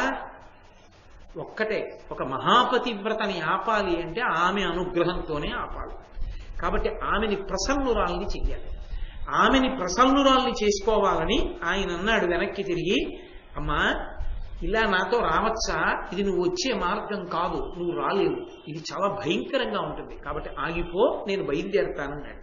ఆవిడంది, పతులెందు చరిన అతటికి సతులుంచనవలదే, నీ ప్రసాదమునను మత్పతిభక్తి కథమునను సంస్తుత గుణ నా కరుగరాని చోటుంగలదే. ఏమిటి యమధర్మరాజా, చాలా విచిత్రమైన విషయం చెప్తున్నారు, నన్ను రావద్దంటారే? మా ఆయన జీవుణ్ణి మీరు తీసుకెళ్తున్నారు, నేను మా ఆయన ఎక్కడుంటే అక్కడే ఉంటాను. ఎందుకని? అది నా పాతివ్రత్యం. నా పతి లేని చోట నేనెందుకుంటాను? నా జీవితానికి జయం నా పతి ఎక్కడ ఉంటే అక్కడ ఉండడం. ఎక్కడికి తీసుకెళ్తావో తీసుకెళ్ళు, నేను వస్తాను. అంటే నువ్వు జీవుణ్ణి తీసుకెళ్తున్నావు, నేను సశరీరంగా వస్తా వెనకాల. ఎక్కడికి తీసుకెళ్లి పెడతావో పెట్టు, అక్కడే ఉంటా ఆయనతో. ఆయన లేని చోట ఉండనండి. అడిగిపోయాడు, అయ్యి బాబు ఇదేమిటి, ఆమె పాతివ్రత్య శక్తి, ఆమె చెప్పింది నా పాతివ్రత్య శక్తి వస్తా ఎక్కడికైనా. ఆగమంటామే, అలా ఆగడం కుదరదు. పతివ్రత భర్తని విడిచిపెట్టి ఉండగలదా? ఉండలేదు. కాబట్టి నా భర్తను ఎక్కడికి తీసుకెళ్తావో తీసుకెళ్ళు. నిన్ను తీసుకెళ్ళొద్దని నీ ధర్మానికి నేను అడ్డురాను, తీసుకెళ్ళు, నేను వస్తాను వెనక. ఎక్కడికి తీసుకెళ్లి పెడతావో అక్కడే నేను ఉంటాను, పతిని విడిచి నేను ఉండను. అయ్యో బాబోయ్ ఏమి ధర్మం అండి అసలు. ఎంత యమధర్మరాజు గారైతే మాత్రం తెల్లబోతాడు, ఆశ్చర్యపోతాడు. ఆ పాతివ్రత్య శక్తికి 2 చేతులు ఎత్తి నమస్కారం చేయాలి తప్ప ఆయన మాత్రం ఏమనగలడు. కాబట్టి అని ఆవిడంది, అసలు అన్నిటిలోకి పట్టుకోవలసింది అంటూ ఉంటే ధర్మం ఒక్కటే. ఎవరు ధర్మాన్ని పట్టుకుంటారో వాడికే సజ్జనుడని పేరు. సజ్జనుడు అని ఎవరిని పిలవాలి అంటే ధర్మాన్ని పట్టుకున్న వాడెవరో వాడొక్కడే సజ్జనుడు. ఆ సజ్జనుడు ఎవరుంటాడో ఆయనే పెద్దవాడు అని లోకం పిలుస్తుంది ఆయన్ని. కాబట్టి నీవు సజ్జనులలో శ్రేష్ఠుడివి ధర్మరాజా. నీకు తెలియని ధర్మం లేదు, నిన్ను ధర్మరాజు శబ్దంతో పిలుస్తారు. కాబట్టి అన్ని ధర్మములు తెలిసిన్నవాడివి, అన్ని ధర్మములు పాటించేవాడివి, సర్వశ్రేష్ఠుడివి, సర్వోత్తముడివి, సజ్జనుడివి. అటువంటి నీకు నేను ధర్మం చెప్పడం ఏమిటి? నా పతి ఉన్న చోట నేను ఉండడం ధర్మం కదా పతివ్రతకే. కాబట్టి నేను అనుగమించి రావలసిందే. అందువల్లే కదా నాకు నీ దర్శనం లభించింది. ఇంకొక మాట చెప్పనా, అసలు ఎంతో పుణ్యం ఉంటే ఏదో అదృష్టం కలిసి వస్తోంది అని గుర్తు ఏమిటంటే సజ్జన దర్శనం అవుతుంది, లేకపోతే అవదు. మహాధర్మాత్ముడైన వాడి దర్శనం లభించింది అంటే ఏదో మంచి జరుగుతుంది అని గుర్తు. నువ్వు సజ్జనులలో సజ్జనుడివి, నువ్వు పరమధర్మాత్ముడివి. ఆయన ప్రాణుల ఉసురు తీస్తాడన్నమాటే కానీ మహాధర్మాత్ముడైన. కాబట్టి ధర్మరాజు గారు విదురుడు ఆయన అంశలో వచ్చిన వాళ్ళు. అటువంటి నీ సజ్జన దర్శనం నాకు కలిగిన తరువాత నాకు శుభం జరగకుండా ఎందుకుంటుంది? నేను ఉత్తినే ఎందుకు వెనక్కి తిరిగి వెళ్ళిపోతాను? అందుకని వ్యర్థజనుల వలె ఊరికే తిరిగి వెళ్ళిపోయేదానిని కాను. నీ దర్శనం అయింది కాబట్టి నాకేదో పుణ్యం పండాలి, ఆ పంట పుచ్చుకుని పెడతాను. ఇప్పుడు నేనేమి ఇవ్వలేను సుమా అమ్మ అంటే నేనెవరినని చెప్పుకున్నట్టు ఆయన తాను ధర్మరాజై ఆ మాట ఎలా అంటాడు? వెంటనే ఆమె తెలివితేటలకి అవాక్కైపోయాడు. ఆయన అవాక్కైపోయి ఆయన వెంటనే ఆగిపోయి అన్నాడు, అనవుడు మద్రరాజు సుత ప్రాంజలి అయి ఆయన అన్నాడు, అయితే అమ్మా నీ భర్త ప్రాణములు తక్క, ఒక్క నీ భర్త ప్రాణాలు వినా ఏదైనా కోరుకో, సజ్జన దర్శనం ఉత్తినే పోకూడదన్నావుగా ఇస్తాను. ఆమె అంది, అనవుడు మద్రరాజు సుత ప్రాంజలి అయి సమవర్తితోడ ఇట్లను రిపుకోటిచే అపజయంబును పొంది వనాంతరంబునందనవర అనవరత వ్రతాభిరతుడైన మహాత్ముడు సాల్వభూ విభుండనఘుడు లబ్ధచక్షుడగునట్టులుగా కరుణింపవే మదిన్. మా మామగారు ఉన్నారు, అది కోడలి గొప్పతనం. కోడలు ఎక్కడికి వెళ్ళినా మామగారి గురించి చెప్తారు. పృథివ్యారాజసింహానాం ముఖ్యస్య విదితాత్మన స్మృషా దశరథస్యాహం శత్రుసైన్య ప్రతాపిన అంటుంది సీతమ్మ. నేను దశరథ మహారాజు గారి కోడల్ని అంటుంది. కాబట్టి ఆవిడంది, మా మామగారు ఉన్నాడు మహానుభావుడు. ఆయన ఒకప్పుడు సాల్వరాజ్యాన్ని పరిపాలించాడు. శత్రువుల చేత ఓడింపబడి, కుట్రలో ఓడింపబడి అరణ్యానికి చేరి 2 కళ్ళు పోగొట్టుకుని అలమటిస్తున్నాడు. మా మామగారికి 2 కళ్ళు కటాక్షించు అని. తప్పకుండా ఈ క్షణంలోనే ఇచ్చేశాడు. నీ మామగారికి 2 కళ్ళు వచ్చాయి కాబట్టి నువ్వు సంతోషంగా వెళ్ళిపో అన్నాడు. అన్న తర్వాత ఆయన వెళ్ళిపోతున్నాడు. మళ్ళీ ఆవిడ వెనకాతలు వచ్చేస్తుంటే కొంత దూరం వెళ్ళాక ఆగి మళ్ళీ వెనక్కి తిరిగి అన్నాడు, ఏమమ్మా అంటే ఆయన ఉద్దేశ్యం ఏమిటి? వెళ్లే కొద్దీ కష్టంగా ఉంటుంది ఆ దారి, ఎక్కడో అక్కడ భయపడి ఆగిపోతారు. కాబట్టి ఆగిపోతుంది అనుకున్నాడు. ఏమీ లేదు, ఆయన అలా వెళ్తున్నాడు, ఆవిడ అలా వస్తాను వెనకాతలు. ఇదేమిటి ఇలా వచ్చేస్తోందని మళ్ళీ ఆగి అన్నాడు. అదేటమ్మా చెప్పా కదా ఇలా వచ్చేస్తున్నావి అని నాతో అన్నాడు. ఆవిడంది, అయ్యా ఎప్పుడూ వినవలసిందంటూ ఏమైనా ఉంటే ధర్మమే, నువ్వు ఎందుకు వచ్చావని అడుగుతామే, నీ రావడం ధర్మం అని చెప్పానుగా, మా ఆయన ఎక్కడుంటే అక్కడ ఉంటానని చెప్పానుగా, అందుకు వస్తున్నా. త్రికరణ శుద్ధి అని లోకంలో ఓ మాట ఉందిగా, మనస్సు, వాక్కు, శరీరము, ఈ మూడు ఏకీకృతము కావాలి. ఈ త్రికరణములలో ఎక్కడా కూడా ఒకదానికి మధ్య చోటు ఉండకూడదు. మనసులో ఏది ఆలోచిస్తున్నాడో దాన్నే పలకాలి, ఏది పలుకుతున్నాడో దాన్నే చెయ్యాలి. త్రికరణముల యందు ఎప్పుడూ కూడా మార్పు రాకూడదు. ఒకటి ఆలోచించి ఒకటి మాట్లాడి ఒకటి చెయ్యడం, ఇటువంటివి చెయ్యకూడదు. దయ చూపించాలి, దానం చెయ్యాలి. దానం చేసినప్పుడు ఎట్టి కొరత లేకుండా, కొరతకి ఆస్కారమే లేకుండా అవతల వాళ్ళు పరమ తృప్తి పొందేటట్టు సంపూర్ణంగా దానం చెయ్యాలి. ఆశ్రితులను, తనని నమ్ముకున్న వాళ్ళని మనసారా ఆశీర్వదించాలి. ఇస్తే అలా ఇవ్వాలి, అంతేకాని అరకొరగా ఇస్తారటయా ధర్మరాజా అంటే. ఆయన తెల్లబోయి అన్నాడంటే, సజ్జన దర్శనం వల్ల పుణ్యం లభిస్తుందండి, అయితే కోరుకో అన్నాను. కళ్ళు కావాలండి, కళ్ళు ఇచ్చాను అంటే నేను ఇచ్చిన దాంట్లో పూర్తిగా ఇవ్వలేదంటుందా ఏమి అనుకుని, అయితే ఏం కావాలంటావు అన్నాడు. చెప్పానుగా, మా మామగారు సాల్వరాజ్యాన్ని పరిపాలించేవాడు, అంతటి మహారాజు.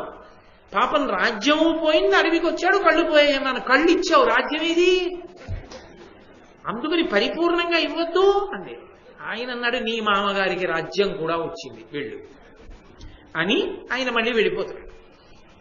వెళ్ళిపోతుంటే ఆమె మళ్ళీ బయలుదేరి వెనకాతలే వెళ్ళిపోతుంటే మళ్ళీ ఆగాడు. ఏమమ్మా ఇంకా వస్తున్నావే అని నా వెనకాతలు అన్నాడు. అంటే ఆవిడండి, యముడండ్రు నిన్ను ఆర్యులు ఎమియింపుడు భూతతుల నట్లగూట తగన్ శమనుండవైతి కల్మష శమనంబున చేసి నీవు జలజాప్త సుత. నీటికి జలజ అంటే జల అంటే నీరు, జ అంటే పుట్టింది తామర పువ్వు, దానికి ఆప్తుడు సూర్య భగవానుడు, సూర్యుడు యొక్క కొడుకు యముడు. కాబట్టి జలజాప్త సుత, ఓ యమధర్మరాజా, నిన్ను యముడు అని పిలుస్తారు లోకంలో ఉన్నవాళ్ళు. ఎందుకో తెలుసా, నువ్వు ఆ ప్రాణులకు ఊపిరి తీసుకునే అధికారం అయిపోయిందనుకున్నప్పుడు ఆ సమయంలో సమస్త ప్రాణికోటిని, ఏ ప్రాణి శరీరం విడిచిపెట్టాలో దాని యొక్క ప్రాణాన్ని తీస్తూ ఉంటావు. నీకు శమనుడు అని ఒక పేరుంది. ఎందుకుందో తెలుసా, నీవు కేవలం ప్రాణాలు తీయడం కాదు, అవతల వాళ్లలో ఉన్న కల్మషాల్ని కూడా పోగొడతావు. అలాగే ఇంత గొప్ప విశేషములు నీ ఎందు ఉండి అపారమైన ధర్మంతో ప్రకాశిస్తూ ఉంటావు. అటువంటి సమున్నతమైనటువంటి స్థితి కలిగినటువంటి వాడివి. నిన్ను చూసి భయపడ్డం, నువ్వు నడిచే దారిలో రావడానికి భయపడ్డం నాకెందుకు? నీ దగ్గర మా ఆయన ఉన్నాడు, నువ్వు చూస్తే ఇంతటి మహానుభావుడివి, నిన్ను ఆర్యులు పొగుడుతారు అంత గొప్పవాడివని. అటువంటి నిన్ను అనుగమించడానికి నాకేమిటి బెంగ? సమవర్తివి నువ్వు, మనసు లేనివాడివి కావు, దయలేనివాడివి కావు, నీ కర్తవ్యత నిష్ఠయందు దీక్షితుడి. అయ్యో పాపం ఉసిరి తీస్తుంటే వాళ్ళు ఏడుస్తారని నీకు తెలుసు, అయినా నీ కర్తవ్యం నువ్వు అలా చేస్తూ ఉంటావు. నీ ధర్మం అటువంటిది. అంటే ఆయన అన్నాడు విని, తుషితుడగువాని శీతల తుషార తోయముల మోదితిని చేయుగతిన్ హృషితాత్ము చేసినను కల్మష హరణములైనని సమంజస ఫణితుల్. అమ్మా, విపరీతమైన దాహంతో ఉన్నవాడికి చల్లటి తీయటి నీళ్ళిస్తే ఎలా ఉంటుందో, నన్ను చూసి లోకంలో అందరూ అలా అనుకుంటూ ఉంటారు. నా యథార్థ స్వరూపం గురించి, ఎంత దయ ఉన్నవాణ్ణో, ఎంత మనసున్నవాణ్ణో, ఎంత కర్తవ్యత నిష్ఠాపరుణ్ణో, నా గుణములను యథార్థంగా శ్లాఘించావమ్మా. నీకు ఏదో ఉపకారం జరగాలని నువ్వు నన్ను అడగలేదు, మనస్ఫూర్తిగా ఉన్న యథార్థ స్వరూపాన్ని ఆవిష్కరించావు. నిజంగా ఆయన మహానుభావుడు, ఏ సామాన్యుడు కాడాయన. ఆయన అంశలో పుట్టిన ధర్మరాజు గారి విదురుడంతటి మహానుభావులయ్యారు. కాబట్టి చాలా సంతోషించాను. ఇంకొక వరం కోరుకో, నీ పతి ప్రాణంలో దక్క, ఏదైనా ఇస్తాను అన్నాడు. అంటే ఆవిడంది, అలాగే తప్పకుండా.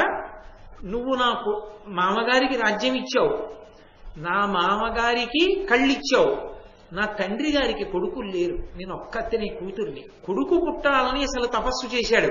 కాబట్టి నా తండ్రికి 9 కొడుకులని ఇచ్చానమ్మా, చాలా సంతోషం, నువ్వు వెళ్ళిపో అనలేదు. ఇంకా ఎందుకు, ఆమె శక్తి వచ్చేస్తుంది ఎలాగో.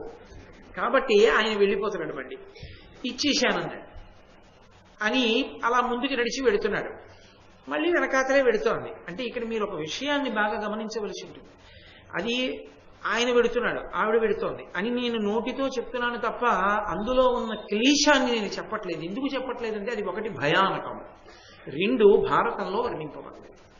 భారతంలో వర్ణింపబడినటువంటి అత్యంత భయంకరమైన విషయాన్ని నేను ఎందుకు వర్ణించాలని నేను వర్ణించట్లేదు. కాబట్టి ఏదో ఇతర పురాణాల్లోంచి చూసి చెప్పచ్చు, కానీ ఎందుకది భీతాహమైన విషయం అని చెప్పట్లేదు. కాబట్టి అది వెళ్లే కొద్దీ భయంకరంగా ఉంటుంది. వెళ్లే కొద్దీ భయంకరంగా ఉండే దాంట్లో ఎక్కడో అక్కడ భయంతో ఆగిపోతారు. కానీ ఆమె పాతివ్రత్యం వలన వెళ్ళిపోతోంది. నా భర్త ఉన్నాడుగా, ఇంకేమిటి, ఎక్కడుంటే ఆయనతో వెళుతున్నప్పుడు వెళ్ళిపోతుంది ఆవిడ. అది ఆమె పాతివ్రత్యం. ఆయన శరీరాన్ని విడిచి జీవుడిగా వెడుతున్నాడు ఎముడితో, నేను శరీరంతో వెడుతున్నాను. అలా వెళ్ళగలరా ఎవరైనా? వెళ్ళలేరు. మరి ఆవిడ ఎలా వెడుతోంది? పాతివ్రత్యంతో వెడుతోంది. ఏ జీవుడు వెళ్ళలేని దాని మార్గంలో ఆమె వెళ్ళిపోతోంది. వెళ్ళగలగడం పాతివ్రత్యం. నేను ఇలా వెళతానని అతిశయం పట్టలేదు. మా ఆయన ఉన్న చోటికి నేను ఉంటాను. అది ఆమె భక్తి, అది ఆమె పాతివ్రత్యం. కాబట్టి నేను వెళ్ళిపోతున్నాను. ఏమమ్మా ఇలాగే వస్తున్నావు అన్నాడు. అంటే ఆవిడంది, లోకంలో కర్తవ్యము అని ఒక మాట ఉంది, ధర్మము అని ఒక మాట ఉంది. ధర్మము కర్తవ్యము యథార్థమునకు రెండు మాటలుగా కనబడినా ఒకటి లోపల ఆలోచన, ఒకటి బాహ్యమునందు దొరికేటటువంటి ఆచరణ. అవునా? అంతే. నిజం కదా? ధర్మము అంటే పైకి దొరుకుతుందా? ఏమంటే 1 కేజీ ధర్మం ఇవ్వండి అంటే దొరుకుతుందా? అలా ఏం దొరకదు. ధర్మము అంటే శాస్త్రమునందు నమ్మకంతో శాస్త్రం ఏం చెప్పిందో దాన్ని మనసులో పెట్టుకోవడం. కర్తవ్యము అంటే తను చెయ్యవలసిన దానిని ఇది చేయడం వల్ల వాడు వింటాడా వినడా అని ఆలోచించకుండా తను చెయ్యవలసింది తాను చేయడం. అది చేసేటప్పుడు ధార్మికంగా చేయడం. ఏది తను చెయ్యాలని శాస్త్రం చెప్పిందో అది చేయడం, ఏ ప్రతిఫలాపేక్ష లేకుండా. కాబట్టి ధర్మము కర్తవ్యము ఒకదానితో ఒకటి ఇమిడి ఉన్నాయి. ధర్మం తెలిసి కర్తవ్యం చేయకపోతే ధర్మభ్రష్టుడే. కర్తవ్యం చేసేటప్పుడు ధర్మం తెలియకపోతే ఆ మనుష్య జన్మకి ప్రయోజనం లేదు. కాబట్టి ధర్మము కర్తవ్యము ఒకదాన్ని ఆశ్రయించి ఉన్నాయి. ధర్మం తెలిసి కర్తవ్యం చేయకపోయినా, కర్తవ్యం చేస్తున్నప్పుడు ధర్మాన్ని విడిచిపెట్టినా మూడవదైన భ్రాంతి వచ్చింది అని అర్థం కదా. భ్రాంతి అంటే ఇంకోటి ఏదో నమ్ముకున్నాడు అని అర్థం. నేను ధర్మాన్ని లోపల తెలుసున్నదాన్ని అయితే నా కర్తవ్యం ఏమిటి? నా భర్త ఎక్కడున్నాడో అక్కడ ఉండడం. కాబట్టి నేను నా భర్తని నువ్వు తీసుకెడుతుంటే నాకు కనపడుతున్నాడు ఆయన, ఇదిగో పాశముల మధ్య, ఆయన్ని ఎక్కడ పెడతావో అక్కడే ఉంటా, లేకపోతే నేను భ్రాంతికి గురైపోలా అద్దుకొచ్చేస్తున్నాను వెనకాతల. కాబట్టి అది అలాగే వస్తాను నేను అని నువ్వు అలిసిపోతున్నావు అంటున్నావు. నాకు డప్పి ఎక్కడిది? మనంబు భర్తృచరణ పంకజాసక్తమైకరము భక్తి నలవరుచున్నది, సతులకు అన్యమెట్టి దిగును ధర్మమే భర్తృ సంశ్రయము కాక. నాకేమీ అలసటలేదు. అలిసిపోతున్నాను రాలేకపోతావు, అయ్యి బాబో ఇదంతా ఇలా ఉంటుందని నువ్వు అంటున్నావు. నాకు పరమ సంతోషంగా ఉంది. ఎందుకో తెలుసా? మా ఆయన పాదముల జంట కనపడుతుంది నాకు. ఆయన పాదముల జంట కనపడినంత కాలం నాకు సంతోషం తప్ప ఇంకొకటి ఉండదు. అది ఆయనను అనుగమించడం నా కర్తవ్యం. అందుకు వచ్చేస్తాను. ఎక్కడికి తీసుకెడతావు నేను అడగలేదు, నాకు ఇచ్చేసేయి నేను అడగలేదు, ఆయన్ని వదిలి నేను ఉండలేను, ఉండని చెప్పే అధికారం నీకు లేదు. ధర్మం కాదు కాబట్టి నువ్వు ధర్మమూర్తి. మీ ఆయన్ని వదిలి నువ్వు ఉండని చెప్పకూడదు. నువ్వు రావద్దు అంటున్నావు, దసిపోతావు అంటున్నావు. ఆయన పాదములు కనపడుతున్నంతసేపు ఆయన వెంట వస్తూ ఉండడంలో నాకు సంతోషమే కానీ నాకు అలసట లేనే లేదు. నేను వచ్చేస్తున్నాను. ఏమంటాడండి ఆయన అయితే మాత్రం? ఆమె పాతివ్రత్యానికి 2 చేతులెత్తి నమస్కారం చేయాలి. సావిత్రీదేవి కాళ్ళ మీద పడిపోవాలి. ఇది అసలు భారతీయ వాంగ్మయంలోనే ఆశ్చర్యకరమైనటువంటి ఘట్టం.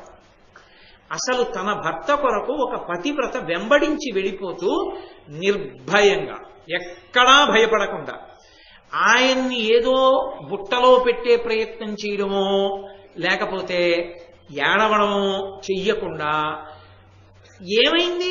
నేను శరీరంతో వెళ్ళగలను, ఆయన శరీరం లేకుండా ఉన్నారు, ఏమైతే అయింది? ఆయనతోనే ఉన్నానుగా. ఆయన్ని ఎక్కడికి తీసుకెళ్తే అక్కడికి వెడతా, శరీరంతో వెడతా. మిగిలిన వాళ్ళు శరీరంతో వెళ్ళలేరు అక్కడికి, నేను వెళ్ళగలను నా పాతివ్రత్యం వల్ల. అంటే ఆయన్ని చూస్తూ వెళ్ళిపోతానంటోంది అంతే. ఆపడానికి ఆయనకి మాత్రం ఏది శక్తి? ఆమె పాతివ్రత్యం ముందు డస్సిపోయాడు ఆయన. అంటే దేవతలు పెట్టిన నియమాలను కూడా త్రోసిరాదని వెళ్ళిపోయగలిగింది ఒక పతివ్రత. దేవతలు పెట్టిన సమస్త నియమాల చట్టాలు డుళ్ళిపోయాయి ఆవిడ ముందు. ఒక ఆడదాని పాతివ్రత్య శక్తి ముందు దేవతల శాసనాలు కూడా సరిపోలేదు. ఒక ఆర్షధర్మంలో ఒక పతివ్రత శక్తి అంటే ఎంత గొప్పదో మార్కండేయ మహర్షి చెప్తున్నారు ధర్మరాజుకి. అందుకే మహాభారతంలో ఆరణ్య పర్వంలో సావిత్రీదేవి యొక్క కథ విన్నంత మాత్రం చేత మాంగళ్యాలు నిలబడతాయి. ఆవిడ కథ విన్నంత మాత్రం చేత మహాపతివ్రత యొక్క కథ కాబట్టి అది విన్నంత మాత్రం చేత దేవతలందరూ ప్రసన్నులవుతారు. ప్రత్యేకించి ధర్మదేవత ప్రసన్నురాలవుతుంది. ఎంత సంతోషిస్తుందో, అంత గొప్ప విశేషం. అందుకే సావిత్రీదేవి ఉపాఖ్యానం లాంటి ఉపాఖ్యానం ఇంకా ఎక్కడ కనపడదు. అంటే ఆ సావిత్రి అనుసరించి వస్తూ ఆవిడంది, ఏమయ్యా ఇలా కర్తవ్యతానిష్టతో ఎవరు నిలబడతారో ధర్మం కోసం, అటువంటి ధర్మాత్ములు ఇంకా భూమి మీద ఉన్నారని గుర్తేమిటో తెలుసా? వారల పేర్మిగాది శశివారిజ మిత్రుడు నిర్వికార సంచారతనుల్లసిల్లెదరు సర్వపయోనిధులు నిరాకులాకారతగాలెడు కులనగంబులు నిశ్చల రూఢి జాల నొప్పారెడు భూతదాత్రి నికెలైక ధురీణత పేర్మి పొందెడు. ఓయ్ ధర్మరాజా, అటువంటి ధర్మాత్ముడొక్కడ ఉంటే, అటువంటి ధర్మాత్ముడు ఉన్న చోట ప్రకృతిలో ఉన్నటువంటివి నియమాలు తప్పవు, భయపడతాయి. నియమశీలి అయి ధర్మాన్ని తెలిసి కర్తవ్యంలో ఉన్నవాడు ఉన్నాడు ఇక్కడ. ఆయన ఉండగా మేము తప్పకూడదని సూర్యుడు వేళపట్టు ఉదయిస్తున్నాడు. ఎందుకని? ఆయన ధర్మం తప్పడు. ఆయన లేచిపోయి కూర్చుంటాడు సూర్యుడి కోసం. ఆయన కోసం వస్తున్నాడు సూర్యుడు. తెల్లవారినా నిద్రపోయే వాళ్ళ కోసం కాదు ఆయన వస్తున్నది. ఎవరో ఎక్కడో ఉన్నాడు ఒక్క మహానుభావుడు, ఉపాసకుడు, ఆయన గురించి వస్తున్నాడు. సూర్యాస్తమయం జరిగి చంద్రోదయం అవుతోందంటే ఆయన గురించి వస్తున్నాడు. అసలు సముద్రాలు చెలియని కట్ట ఎందుకు దాటవో తెలుసా? సముద్రాలు చెలియని కట్ట దాటి భూమి మీద వచ్చి పడిపోకుండా ఉండడానికి కారణం ధర్మాత్ములైన వారు ఉన్నారు కనుక. అందుకే మీరొక్కటి గమనించండి, పక్క దేశాలన్నిటిలోనూ సముద్రాలు పొంగి అత్యంత బీభత్సమైనటువంటి పరిస్థితులు ఏర్పడ్డాయి.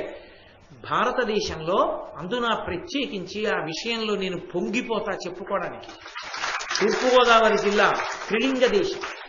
త్రిలింగ దేశమై ఎంతమంది వేద పండితులకు ఆటపట్టు కోనసీమ, ఎంతమంది వేదం చదువుకున్న మహాత్ములు తిరిగిన గడ్డవు, ఎంతమంది ఉపాసకులు ఉన్నటువంటి ప్రదేశాలు, ఇన్ని దేవాలయాలు, ఇన్ని స్వయంభూమూర్తులు, ఇన్ని పూజలు, ఎంత ధర్మమో, ఇన్ని ప్రవచనాలు.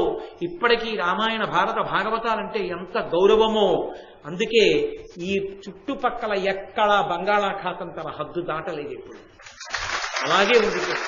నేను చెప్పట్లేదు, ఇంకా ధర్మాత్ములు ఉన్నారు. భారతంలో మార్కండేయ మహర్షి చెప్తున్నారు, ధర్మాత్ములున్న చోట సముద్రము చెలియలి కట్ట దాటదు. అలాగే కులనగంబులు నిశ్చల రూఢి జాల నొప్పారెడు. కులపర్వతాలు కదలవు. కులపర్వతాలని పెద్ద పెద్ద పర్వతాలవి. ఆ పర్వతాలు కదులుతాయి. ఇప్పుడు ధర్మాత్ములు లేకపోతే పర్వతాలు కదులుతాయి. పర్వతాలు కదలకుండా ఎందుకు నించుంటాయంటే కేవలము ధర్మాత్ములు ఉండబట్టి. అలాగే ఈ భూమి ఎంతమందిని పాపాత్ములైనా మోస్తుంది. ఎవరి కోసం తెలుసా? ఒక్క ధర్మాత్ముడి కోసం చాలు. వాడున్నాడుగా, వాణ్ణి మోయడంలో నేను ఇంతమందిని మోసిన ఖేదం పోయిందంట. మోసేస్తుంది. ఒక్క ధర్మాత్ముడుంటే భూదేవి పొంగిపోతుందట. నా బిడ్డ వాడి కోసం మోస్తా వీళ్ళందరినీ అంటుంది. ధర్మాన్ని పట్టుకోవడం, ధర్మంతో ఉండడం అంత గొప్పది. ఏమయ్యా ధర్మరాజా, ధర్మం అంత గొప్పదైతే నాకు ధర్మం ఏమిటి? ఒక్కటే ధర్మం, నా భర్తని దైవంలా ఉపాసన చేయడం. అయినప్పుడు పతివ్రతా ధర్మాన్ని విడిచిపెట్టి మార్గం భయంకరంగా ఉంటుందంటావే? నేను రాను, ఆయన నా ఎదురుగుండా కనపడుతుంటే వచ్చేస్తున్నాను అంటే అని ఆయనతో మాట అంది. నేను కొంచెం నీతో ఎక్కువగా ధర్మాలు మాట్లాడుతున్నాను అనుకుంటున్నావా? నువ్వే ధర్మరాజువు కదా, నీతో నేను ఇలా మాట్లాడచ్చా అనుకుంటున్నావా? ఎందుకు మాట్లాడుతున్నానో తెలుసా? 7 మాటలాడిన ఎంత ఎట్టివారు వార్యజనులకు చుట్టంబులగుదురనినా చిర సమాప సంసిద్ధి చేసి నీకు నేను చుట్టమనినా చెప్పనేలవేరా. ఎప్పుడైనా సరే మహాత్ముల దగ్గరికి వెళ్ళి 7 మాటలు మాట్లాడితే, అంటే మనం ఒకటి మాట్లాడితే ఆయన జవాబు చెప్పి, ఆయన విసుక్కుని కావిస్తామండి, ప్రసన్నంగా సంతోషించి ఒకటి మాట్లాడితే ఆయన ఒకటి మాట్లాడి, మనం ఒకటి మాట్లాడితే ఆయన ఒకటి మాట్లాడి, అలా 7 మాటలు ఇటు 7 మాటలు అటు వస్తాయి. అందుకే సప్తపది అంటారు. సప్తపది అంటే 7 అడుగులు వేస్తే ఆ సఖ్యత కలుగుతుంది అని. 7 అడుగులు వేయిస్తారు సప్తపది అని. 7 మాటలు మాట్లాడితే వాళ్ళు మిత్రులవుతారు, వాళ్ళు ఒకళ్ళకొకళ్ళు చుట్టాలవుతారు అని గుర్తు. కాబట్టి నీతో నేను 7 మాటలు మాట్లాడేశాను కదా ఇప్పటిదాకా, అందుకు నువ్వు నాకు చుట్టాని వెయ్యవు. కాబట్టి నీతో మాట్లాడడానికి కొంచెం స్వాతంత్ర్యం వచ్చింది, అందుకని కొంచెం మాట్లాడుతున్నా ధైర్యంగా. ధర్మం గురించి చెప్పా, ఏమనుకోకే, చుట్టరిక ఉన్నప్పుడు ఆ స్వేచ్ఛ ఉండదు, అందుకని మాట్లాడద్దు, అందుకని మాట్లాడాను. అసలు తెల్లబోయాడు ధర్మరాజు గారు. ఏమిట్రా ఈ పాతివ్రత్యం ఏమిటి, ధర్మశాస్త్రం ఏమిటి, అనుష్ఠానం ఏమిటి, కర్తవ్యం ఏమిటి, ధర్మం ఏమిటి, భ్రాంతి ఏమిటి, తల్లి ఏమిటి, అసలు ఈవిడికి తెలియని విషయం లేదు లోకంలో. ఇన్ని తెలుసు, ఎంత అనుష్ఠాన బలం, ఎంత ధైర్యం. ఏం చేసుకుంటాను తీసుకెళ్ళింది నేను, ఆవిడ వచ్చేస్తుంది. ఇప్పుడు సృష్టి తలకిందులవుతుంది ఈవిడ వచ్చేస్తా లోకానికి. ఎందుకని? ఆవిడ పాతివ్రత్యంతో నిలబడి ఉండగా పరమపుణ్యాత్ముడైన ఇతన్ని నేను ఏం చేస్తాను? సశరీరంతో ఆవిడ, శరీరం లేకుండా ఈయన పంపడానికి నా శక్తి చాలదు. ఆవిడ వెళ్ళదు. ఈయన్ని పట్టుకెళ్ళి నేనేం చేయను? ధర్మరాజు గారంతటి వాడికి పెద్ద ప్రశ్న వచ్చింది. ఈమె పాతివ్రత్యము ముందు నా కర్తవ్యత నిర్వహణ పొసగేటట్టు లేదు, నేను తీసుకెళ్లి ఏం చేయాలన్న ప్రశ్న ఒకటి వచ్చేటట్టుగా ఉంది అని ఆమె వంక తిరిగి అన్నాడు, అమ్మా అద్భుతం అమ్మా ఈ పాతివ్రత్యం, ఏమి శాస్త్రబలం తల్లిది అని. మది సత్యవంతు జీవితమది ఇమ్ముగ తొలగబెట్టి అన్యంబులనిచ్చదనని పలుకుదుమను నీవది ఇప్పుడు లేదా ఇంక అడిగేద ప్రీతిని. ఆయన అన్నాడు, ఏదో ఒక వరాన్ని కోరుకోమ్మా అన్నాడు. అంటే ఏమిటి దాని అర్థం? ఇప్పటి వరకు ఏమన్నాడు? నీ పతి ప్రాణంబు దక్క. ఇప్పుడేమన్నాడు? చాలా ప్రీతి పొందానమ్మా, ఏదో ఒక వరం కోరుకో అన్నాడు. అంటే సత్యవతీదేవి, సావిత్రీదేవి అంది, ఇప్పటి వరకు నీ పతి ప్రాణంబు తక్క అన్నావు కాబట్టి అడిగాను. అడగడం కూడా ధర్మంగానే అడిగా. ఎలా అడిగా? పెళ్ళైపోయిన ఆడది మొట్టమొదట భగవంతుణ్ణి ప్రార్థన చెయ్యవలసింది తన అత్తవారింటి కోసం చెయ్యాలి. అత్తవారింటి కోసం చెయ్యాలి కాబట్టి మా మామగారికి కళ్ళు అడిగా. రాజ్యం ఉన్నా కళ్ళు లేకపోతే ఆయనకి ఏం సంతోషం? అందుకని ముందు కళ్ళు అడిగా. సర్వేంద్రియాణం నయనం ప్రధానం. కళ్ళున్నాయి, కళ్ళు ఉండి అయ్యో రాజ్యం లేదే ఇలా ఉన్నా అని ఏడుస్తాడు మా మామగారు, అందుకని రాజ్యం అడిగా. మా మామగారికి కళ్ళు రాజ్యం ఇచ్చేసావు, ఇంకా మా అత్తగారింటి వైపు నుంచి అడగడానికి ఏం లేదు నాకు. అప్పుడు పుట్టింటి వారి గురించి అడగచ్చు. ఇది ఆడపిల్లకున్న గొప్పతనం. 2 వంశాల్ని తరింపచేస్తుంది ఆడపిల్ల. ఎందుకని? చతుర్థి విభక్తి వేసి కన్యాదానం చేయరు, పుట్టింటిని కూడా ఉద్ధరిస్తుంది. అది మగపిల్లవాడైతే కుదరదు, కన్నవాళ్ళని ఉద్ధరిస్తాడు. అల్లుడి వల్ల అత్తారు ఉద్ధరింపబడ్డారని లోకంలో ఉండదు. ఆడపిల్ల వల్ల ఉభయ వంశాలు తరిస్తాయి.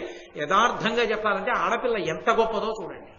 కాబట్టి ఇప్పుడు తండ్రి గారి గురించి అడిగింది. మా తండ్రి గారికి 9 కొడుకులు కావాలంది.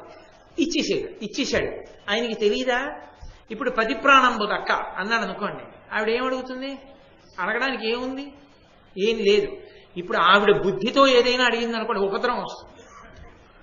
అందుకని నేనే ఇచ్చేశాను సత్యవంతుడిని అండం ఎందుకు? ఒక పతివ్రత యొక్క గొప్పతనం ముందు తీసుకెళ్లడం కుదరట్లా. సృష్టి చక్రానికి ప్రమాదం వస్తోంది, ఇబ్బంది వస్తోంది. ఇప్పుడు తీసుకెళ్లి ఏం చెయ్యాలి? సశరీరంగా వచ్చేస్తోంది మహాపతివ్రత, భయపడటం లేదు, అనుగమిస్తోంది. మా ఆయన కనబడుతుంటే నాకు భయం ఏమిటంటాం, ఎక్కడికైనా వస్తా ఆయన కనబడుతుంటే అంటాం. నిజంగా కూడా మనసులో విచలిత కావట్లా. అందుకని ఆయన ఉన్నాడు, దీనికి ఒకటే పరిష్కారం, ఆమెనే అడగమని ఇచ్చేస్తే గొడవ వదిలిపోవాలి. మహాపతివ్రత వరం అడిగింది, నేనేం చేస్తానయ్యా, ఇచ్చేశానంటే గొడవ వదిలిపోతుంది. అందుకని ఇక పతి ప్రాణంబు తక్క అనలేదు. ఆవిడంది, ఇప్పటిదాకా నువ్వు నీ భర్త ప్రాణంబు తక్క అన్నావు, నేను అడగలేదు. ఇప్పుడు నువ్వు అనలేదు, అడుగుతున్నాను, మా ఆయన్ని ఇచ్చే. ఎంత ధర్మం అండి నిజంగా. అసలు ఆవిడ ధర్మం ముందు అంతటి ధర్మరాజు గారు పొంగిపోయాడు. అబ్బా, ఏమి అసలు మనసులో ఎక్కడా వైక్లభ్యం లేదు ఆవిడికి. శాస్త్రం ధర్మం, ధర్మం శాస్త్రం, ధర్మం శాస్త్రం, అదే పాతివ్రత్యం అయిపోయింది. ఏమి దుర్నిరీక్షురాలరా, ఏమి తేజస్సు, ఏమి శక్తిరా ఈ తల్లిది అనుకున్నాడు.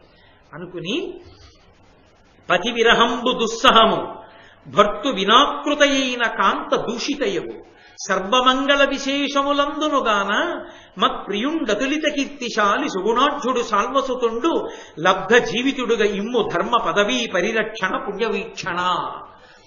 ఓ పుణ్యములను కల్పించగలిగినటువంటి వాడా, ఓ ధర్మరాజా, పతి విరహంబు దుస్సహము, భర్తని విడిచిపెట్టి బతకడం చాలా కష్టం ఇల్లాలికి. అలాగే భర్త లేకుండా శరీరంతో ఉంటే ఏ మంగళాలకి పనికిరాదు, ఏ మంగళ కార్యానికి పనికి రాకుండా అమంగళంగా బ్రతకాలి. కాబట్టి నాకు అలా అనిపించుకోవాలని నాకు ఇష్టం లేదు. మత్ప్రియుండతులిత కీర్తిశాలి, నా ప్రియుడు, నా భర్త ఆ సత్యవంతుడు ఎంతో కీర్తి గణించినవాడు, సుగుణములకు రాశి, సాల్వమహారాజు గారి యొక్క కొడుకు. కాబట్టి ఆయన్ని మళ్ళీ పునరుజ్జీవితుణ్ణి చేసి ఆయన శరీరంలోకి ఆయన వెళ్ళిపోవడానికి అనుమతించు, నువ్వే ప్రవేశపెట్టేసి. ఎలా తీశావో అలా ప్రవేశపెట్టావు. ఆయన తెల్లబోయి ఆవిడ పాతివ్రత్యానికి ఎంతో మనసులో పొంగిపోయి, కొనిమిది నీ మహప్రియుని కోమలి వీడు చతుశతాబ్దముల్మనునిట మీద పుత్రుడు క్రమంబుగ నూరూరగాంచు కీర్తివర్ధనుడవు సంతతాద్ధర వితానములం పరితుష్టి చేయు అయ్య నిమిషకోటికెల్లను నిజాన్వయమౌళి విభీషణంబగును. అమ్మా, ఇదిగో ఇచ్చేస్తున్నాను నీ భర్తని, నా పాశముల నుంచి విముక్తుణ్ణి చేసి శరీరంలోకి ప్రవేశపెడుతున్నాను, వెళ్ళిపోతున్నాడు. తల్లి, నువ్వు అడగకుండా వరమిస్తున్నా, నీ భర్త బతకడమే కాదు, నీ పాతివ్రత్యానికి నేను ఎంత పొంగిపోయానో తెలుసా. ఒక స్త్రీ ధర్మాన్ని పాటించావు, అందుకే అడగకుండా ఇచ్చేస్తున్నానమ్మా వరాలు. ఇప్పుడు నీ భర్తనివ్వడమే కాదు, 400 సంవత్సరములు బతుకుతాడు నీ భర్త. 400 సంవత్సరములు బ్రతికి నీ వలన 100 కొడుకులను కంటాడు. 100 కొడుకులను కని 400 సంవత్సరములలో ఎన్నో యజ్ఞయాగాది క్రతువులు చేసి దేవతలందరూ కూడా ప్రసన్నులవుతారు ఆయన యందు. అన్ని మంచి మంచి పనులు చేస్తాడు. ఆయన వంశమంతా కూడా ఆయన పేరు చెప్పుకుంటుంది. ఆ వంశంలో మహానుభావుడు పుట్టాడు రా అంటాడు. అటువంటి కీర్తి సత్యవంతుడు పొందుతాడు. ఇంత గొప్పవాడవడానికి కారణం 400 ఏళ్లు బతకడం, 100 కొడుకుల్ని కండం, ఇన్ని 100 యజ్ఞయాగాదులు చేయడం, దేవతల ప్రీతికి కారణం అవ్వడం, వంశంలోనే ఆణిముత్యం అవడానికి కారణం ఎవరో తెలుసా తల్లి? నువ్వే. నీ పాతివ్రత్యమేనమ్మా. నీ పాతివ్రత్యం నీ భర్తకి ఇన్నిటిని ఇస్తోంది. నీ మామకు అన్ని ఇప్పించావు, నీ తండ్రికి ఇప్పించావు, ఒక్క ఆడపిల్లవి. అమ్మా, నీ ధర్మాన్ని నువ్వు పట్టుకుంటే ఎన్ని ఇచ్చావమ్మా? నీ పాతివ్రత్య ధర్మానికి 1000 నమస్కారాలు. వెళ్ళిరా, నేను చేస్తున్నాను సావిత్రీదేవికి, కాబట్టి వెళ్ళు అన్నాడు. అనగానే ఆమె ఎంతో సంతోషంగా బయలుదేరి మళ్ళీ అరణ్యంలో భర్త యొక్క శరీరాన్ని ఉంచిన చోటికి వచ్చింది. వచ్చి ఆమె దగ్గరికి వచ్చి మళ్ళీ తొడ మీద తల పెట్టుకున్న తరువాత నిద్రలోంచి లేచిన వాడిలా లేచాడు. లేచి, అబ్బా ఏమిటి ఇంతసేపు నిద్రపోయాను, నాకు నిజంగా చూసినట్టు అనిపించిందే, ఎవరో నల్లటి ఆకారంలో ఉన్నాడు, ఒక వ్యక్తి వచ్చాడు, ఎంత బాధ కలిగిందో, లోపల నుంచి ఏదో బయటికి తీసినట్టు అనిపించింది, పాశముల చేత కట్టి తీసుకెడుతున్నట్లు అనిపించింది. ఎవరైనా వచ్చారా ఇక్కడికి అన్నాడు. అవన్నీ ఎందుకులేండి, ఇప్పుడు చీకటి పడిపోయింది, అవతల ప్రదోష వేళ దాటిపోయింది, మీ అమ్మగారు నాన్నగారు వెతుక్కుంటుంటారు మిమ్మల్ని, కాబట్టి తొందరగా ఇంటికి బయలుదేరి వెళ్ళిపోదాం, మీరు కోసినటువంటి పళ్ళ బుట్టలన్నీ చెట్ల కొమ్మలకి కట్టండి, రేపు వచ్చి తీసుకుందాం, కింద ఉంటే పశువులు తినేస్తాయి కదా, చెట్ల కొమ్మలకి కట్టేయండి, మనం వెళ్ళిపోదాం, ఒకవేళ మీకు ఇంకా బడలికగా ఉంటే నా తొడ మీద పడుకోండి, తెల్లవారిన తర్వాత వెడదాం అంది. ఆయన అన్నాడు, కాదు కాదు, నా తండ్రికి కళ్ళు లేవు, నేనే ఆయన కళ్ళు, నా కొడుకు కనపడలేదని ఏడిచి ఏడిచి ప్రాణం విడిచిపెట్టేసి ఉంటాడు ఈ పాటికి. నా తల్లి ఎంత రోధిస్తోందో కొడుకు కోసం, అందుకని మనం ఇక్కడ ఉండొద్దు, ఎంత చీకటిగా ఉన్నా బయలుదేరదాం, కానీ ఎందుకో నాకు కించిత్ నీరసంగా ఉంది అన్నాడు. మీ చెయ్యి నా భుజం మీద వెయ్యండి, వేసి అని చేత్తో ఆయన నడుం చుట్టూ చెయ్యి వేసి పట్టుకుని నడిపించి ఆ తండ్రి ఉన్నటువంటి ఆశ్రమ ప్రాంగణానికి తీసుకొచ్చింది. ఆశ్చర్యం ఏంటంటే ఆ మహారాజుకి కళ్ళు వచ్చేసి, కళ్ళు వచ్చేసాయి. మర్నాడు పొద్దున్నే గబగబా తను ఏ రాజ్యాన్ని పోగొట్టుకున్నాడో ఆ రాజ్యానికి చెందినటువంటి మంత్రి, సేనాపతి, ఇతర పెద్దలు అందరూ బయలుదేరి వచ్చారు. మహారాజా మహారాజా, కుట్ర చేసి ఎవరు నిన్ను ఈ రాజ్యం నుంచి బయటికి పంపించేశారో అదే రాజకుటుంబంలో మళ్ళీ కుట్ర రేగింది. ఆ కుట్రలో ఆ రాజుని మట్టు పెట్టారు, ఆ బంధువులందరూ మరణించారు. కాబట్టి భగవంతుని అనుగ్రహం కలిగితే ఎంతసేపు అండి. కాబట్టి మీరు వచ్చి మళ్ళీ రాజ్యాన్ని ఏలవలసింది, ప్రజలందరూ మీకోసం ఎదురు చూస్తున్నారని పల్లకీలు పట్టుకొచ్చారు. చతురంగ సైన్యాలు తీసుకొచ్చారు, ఏనుగులు తీసుకొచ్చారు. మహారాజు సంతోషంతో కొడుకు వంక చూసి, ఒరే నాయనా, ఇంక నువ్వు యువరాజు అయ్యావురా, సంతోషంగా నువ్వు నీకు యవరాజ్య పట్టాభిషేకం చేస్తానని. నాకు చాలా ఆశ్చర్యంగా ఉంది, అసలు మనకి ఇన్ని శుభాలు ఒక్కసారి ఎలా జరిగాయన్నాడు. అప్పుడు చెప్పింది సావిత్రీదేవి, మామయ్య గారు మీరు భోజనం చేయమని అడిగారు, వివరం తర్వాత చెప్తాను, ఇవాళ రాత్రి వరకు అన్నం తినని అన్నాను కదూ. నారద మహర్షి చెప్పారు, మీ అబ్బాయి ఆయుర్దాయం 365 రోజులే పెళ్ళయ్యాక. నా పాతివ్రత్య ధర్మము చేత నేను యమధర్మరాజుని అనుగమించి నా భర్త ప్రాణాలు తెచ్చుకున్నాను, ఇటువంటి వరాలు పొందాను. అందుకే మీకు కళ్ళొచ్చాయి, మీకు రాజ్యం వచ్చింది, నా తండ్రికి 9 కొడుకులు పుడతారు, నా భర్త చిరాయుర్దాయాన్ని పొందారు అని ఆ తల్లి ఎంతో సంతోషంగా చెప్తే, ఆ మామగారు పరమ సంతోషాన్ని పొంది ఆనంద భాష్పాలు కారుస్తూ కోడలి వెంక చూసి అన్నాడు, ఆపత్సముద్రమగ్నంబైపోయడు అస్మదన్వయము పెంపెసగన్ తేపయ్యి కడవ పెట్టితి ఈ పుణ్యచరిత్ర కీర్తనీయము తల్లి. అమ్మా, ఆపదలనేటటువంటి సముద్రంలో మా సంసారం అన్న నౌక మునిగిపోతుంటే ఒక్క ఆడదానివి పతివ్రత ధర్మాన్ని పట్టుకుని అనుష్ఠించి ఇన్ని శుభాలు అనగూర్చావా అమ్మా. దుస్సాధ్యములు జరగవనుకున్న వాటిని ఇన్నిటిని సాధించి పెట్టావా తల్లి. నీ చరిత్ర కీర్తనీయము తల్లి. కీర్తనీయము అంటే నీ చరిత్ర ఎప్పుడూ చెప్పబడుగాక, ఎప్పుడూ మరిచిపోకుండా చెప్పబడుతూ ఉండాలి నీ చరిత్ర. అంటే ఆమె చరిత్ర చెప్పబడిన కారణం చేత, విన్నంత మాత్రం చేత శుభములు అనగూడుతాయని దాని అర్థం. ఎవరు వింటారో, ఎవరు చెప్తారో వాళ్ళకి ఎప్పుడూ శుభాలు జరుగుతాయి సావిత్రి ఉపాఖ్యానం వింటే.